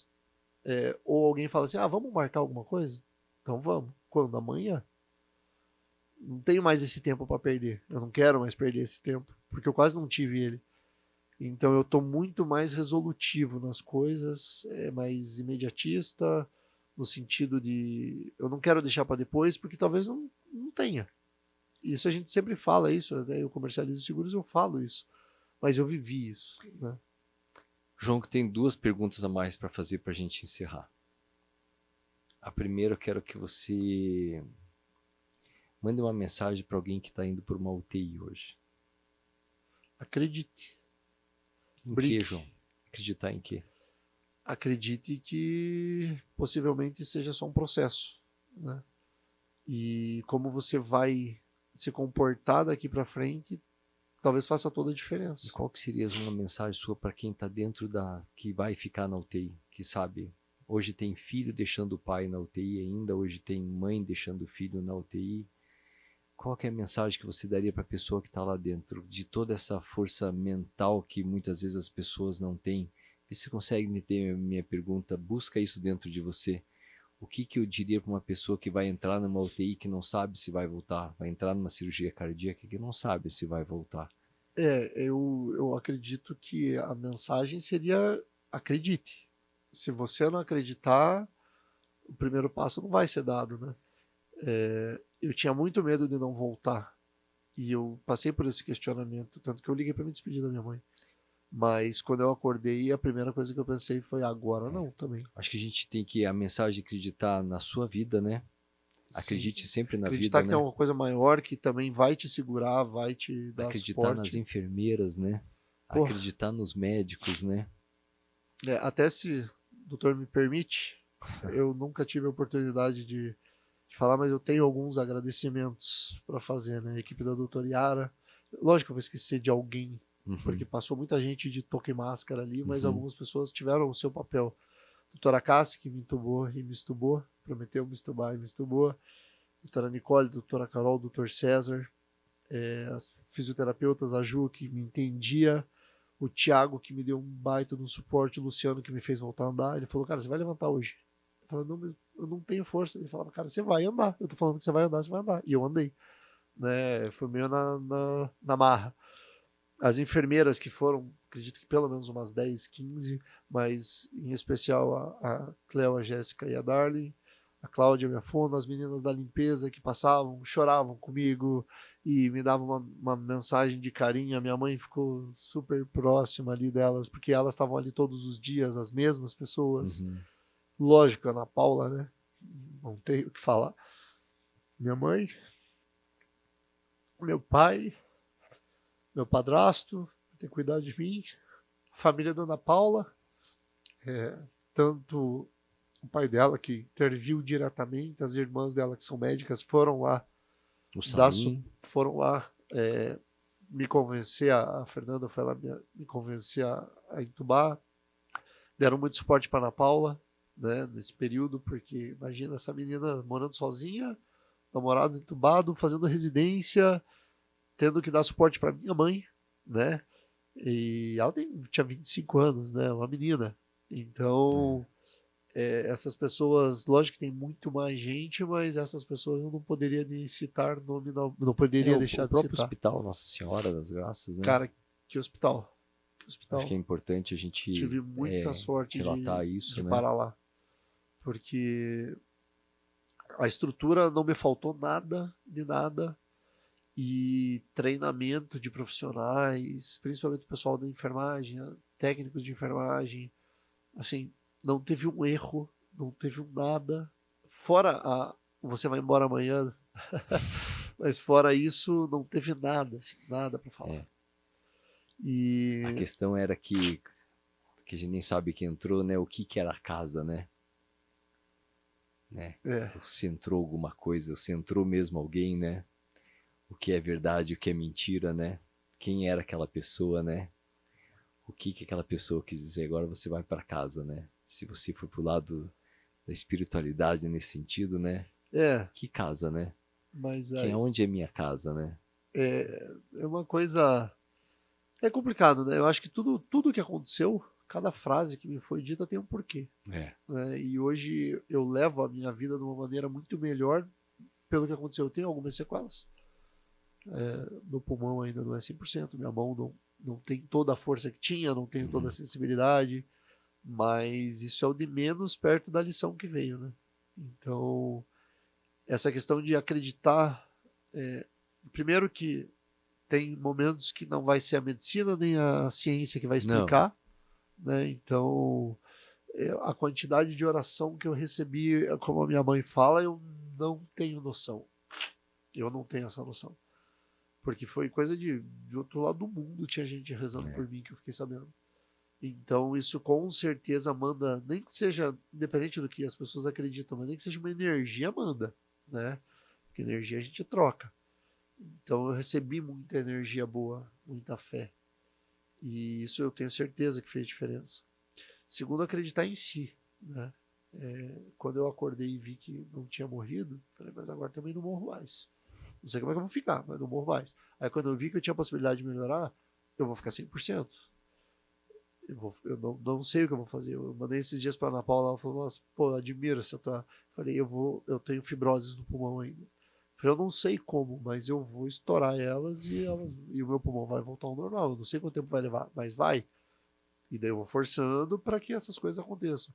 Então eu acho que você ser determinado em alguma coisa é muito importante. Tá preparado para o pior, mas sempre pensar o melhor. Exatamente. Se eu morresse, eu estava resolvido. Mas eu briguei. Exatamente. Mas não vai ser agora. Não. Então, lógico que tem coisas que fogem do controle, infelizmente. Mas você estar resolvido, eu acho que é bem importante também. Se tem alguma pendência, alguma coisa assim, eu resolvi muita coisa no hospital. Eu tive diálogos que eu não teria tido se não fosse naquela circunstância. Isso resolveu muita coisa na minha cabeça com relação ao meu passado, minha família, meu pai. E foi necessário para isso também, né? Então, tudo é experiência de vida. João, obrigado. Obrigado a você. Tá falando é difícil, né? Acho que o maior medo que a gente tem, né, João, é desistir da vida, né? E isso nunca pode ser uma opção, né? Nunca. Isso é uma coisa que deve ter passado pela sua cabeça talvez algumas vezes, né? Mas isso não pode ser uma opção. Então, acho que o maior simbolismo, João, que eu acho que foi trazer você aqui, acho que é justamente mostrar isso, mostrar a que ponto você chegou, né? Se as pessoas, elas têm dúvida que o inferno existe, não, ele existe mesmo, né? Porque você realmente saiu chamuscado de lá, né? E conseguiu voltar graças a uma força divina, que foram anjos que foram encaminhados por você. Começando pela menina da limpeza, começando pela estrutura hospitalar, passando pelas enfermeiras, médicos, a sua avó que foi atendida pelo seu sogro, a sua mãe que acho que deve estar com escara nos joelhos até hoje de quanto deve ter rezado do seu lado, né? Seu pai, seu padastro, né? Seus amigos, né? O amor que todos nós temos e tínhamos por você. E eu conversei algumas vezes com o Paulo Boscardin na academia, ele falou assim, um amigo a menos. Não sai. Eu não sei se passa de hoje. E passou mais um dia, passou outro dia. Então acho que o seu ensinamento de acreditar na vida, acho que é a lição maior que a gente tem que ter, né? E aproveitar a vida, né, João? Porque quando você menos espera, ela começa a escapar da sua mão, né? E aquele controle que você acha que sempre teve, aquele domínio que você acha que sempre teve, de repente não tem mais. Até, eu sei que o doutor é tem muita fé, né? Acho que a maior prova, eu pensei uma vez só, que eu não queria mais viver. E no dia seguinte eu comecei a melhorar. Né? Então, acho que teve alguma coisa divina de, se liga, para de pensar besteira. Tem coisa... tem muita coisa pra você fazer muita ainda, coisa pra fazer. João, obrigado. Obrigado a você, doutor. De coração. Uma honra dividir isso, não é fácil, mas muito obrigado mas por permitir que seja contigo. Isso é importante. Parabéns por tudo que você fez. Acho que parabéns pela sua família, né? Parabéns pelos seus amigos, pela equipe médica, pela enfermagem, por todo mundo, por pessoas que a gente lembrou, pessoas que a gente esqueceu, mas com certeza esqueci. No livrinho do pai lá de cima tá anotado, né? Com certeza. Obrigado por permitir eu dividir isso contigo, com todo mundo que estiver assistindo, mas como eu falei, é uma honra que seja contigo. Valeu. Obrigado. A vida sempre é a opção. Queria agradecer demais. Eu acho que mostrar esses momentos, eu acho que é importante para vocês verem que a medicina isso é na vida real. Muitas pessoas que passaram pela mão do João nem médicos eram. Médico é só um número, não é um CRM. Medicina é muito mais. Você pode fazer medicina sem ser médico. É um abraço, é um carinho, é um sorriso. Então pratique o amor, leve as coisas boas para as pessoas, esse é o foco. Veja o sofrimento que umas pessoas passaram, que muitas pessoas passaram em UTI, pais, famílias que receberam corpos de filhos num saco preto. Olha a sorte que muitas pessoas tiveram, a importância que é a medicina, a importância que é poder salvar vidas. Obrigado por tudo, obrigado ao podcast, obrigado ao Ser Médico, obrigado ao podcast do Shopping Cristal. A gente se vê na próxima.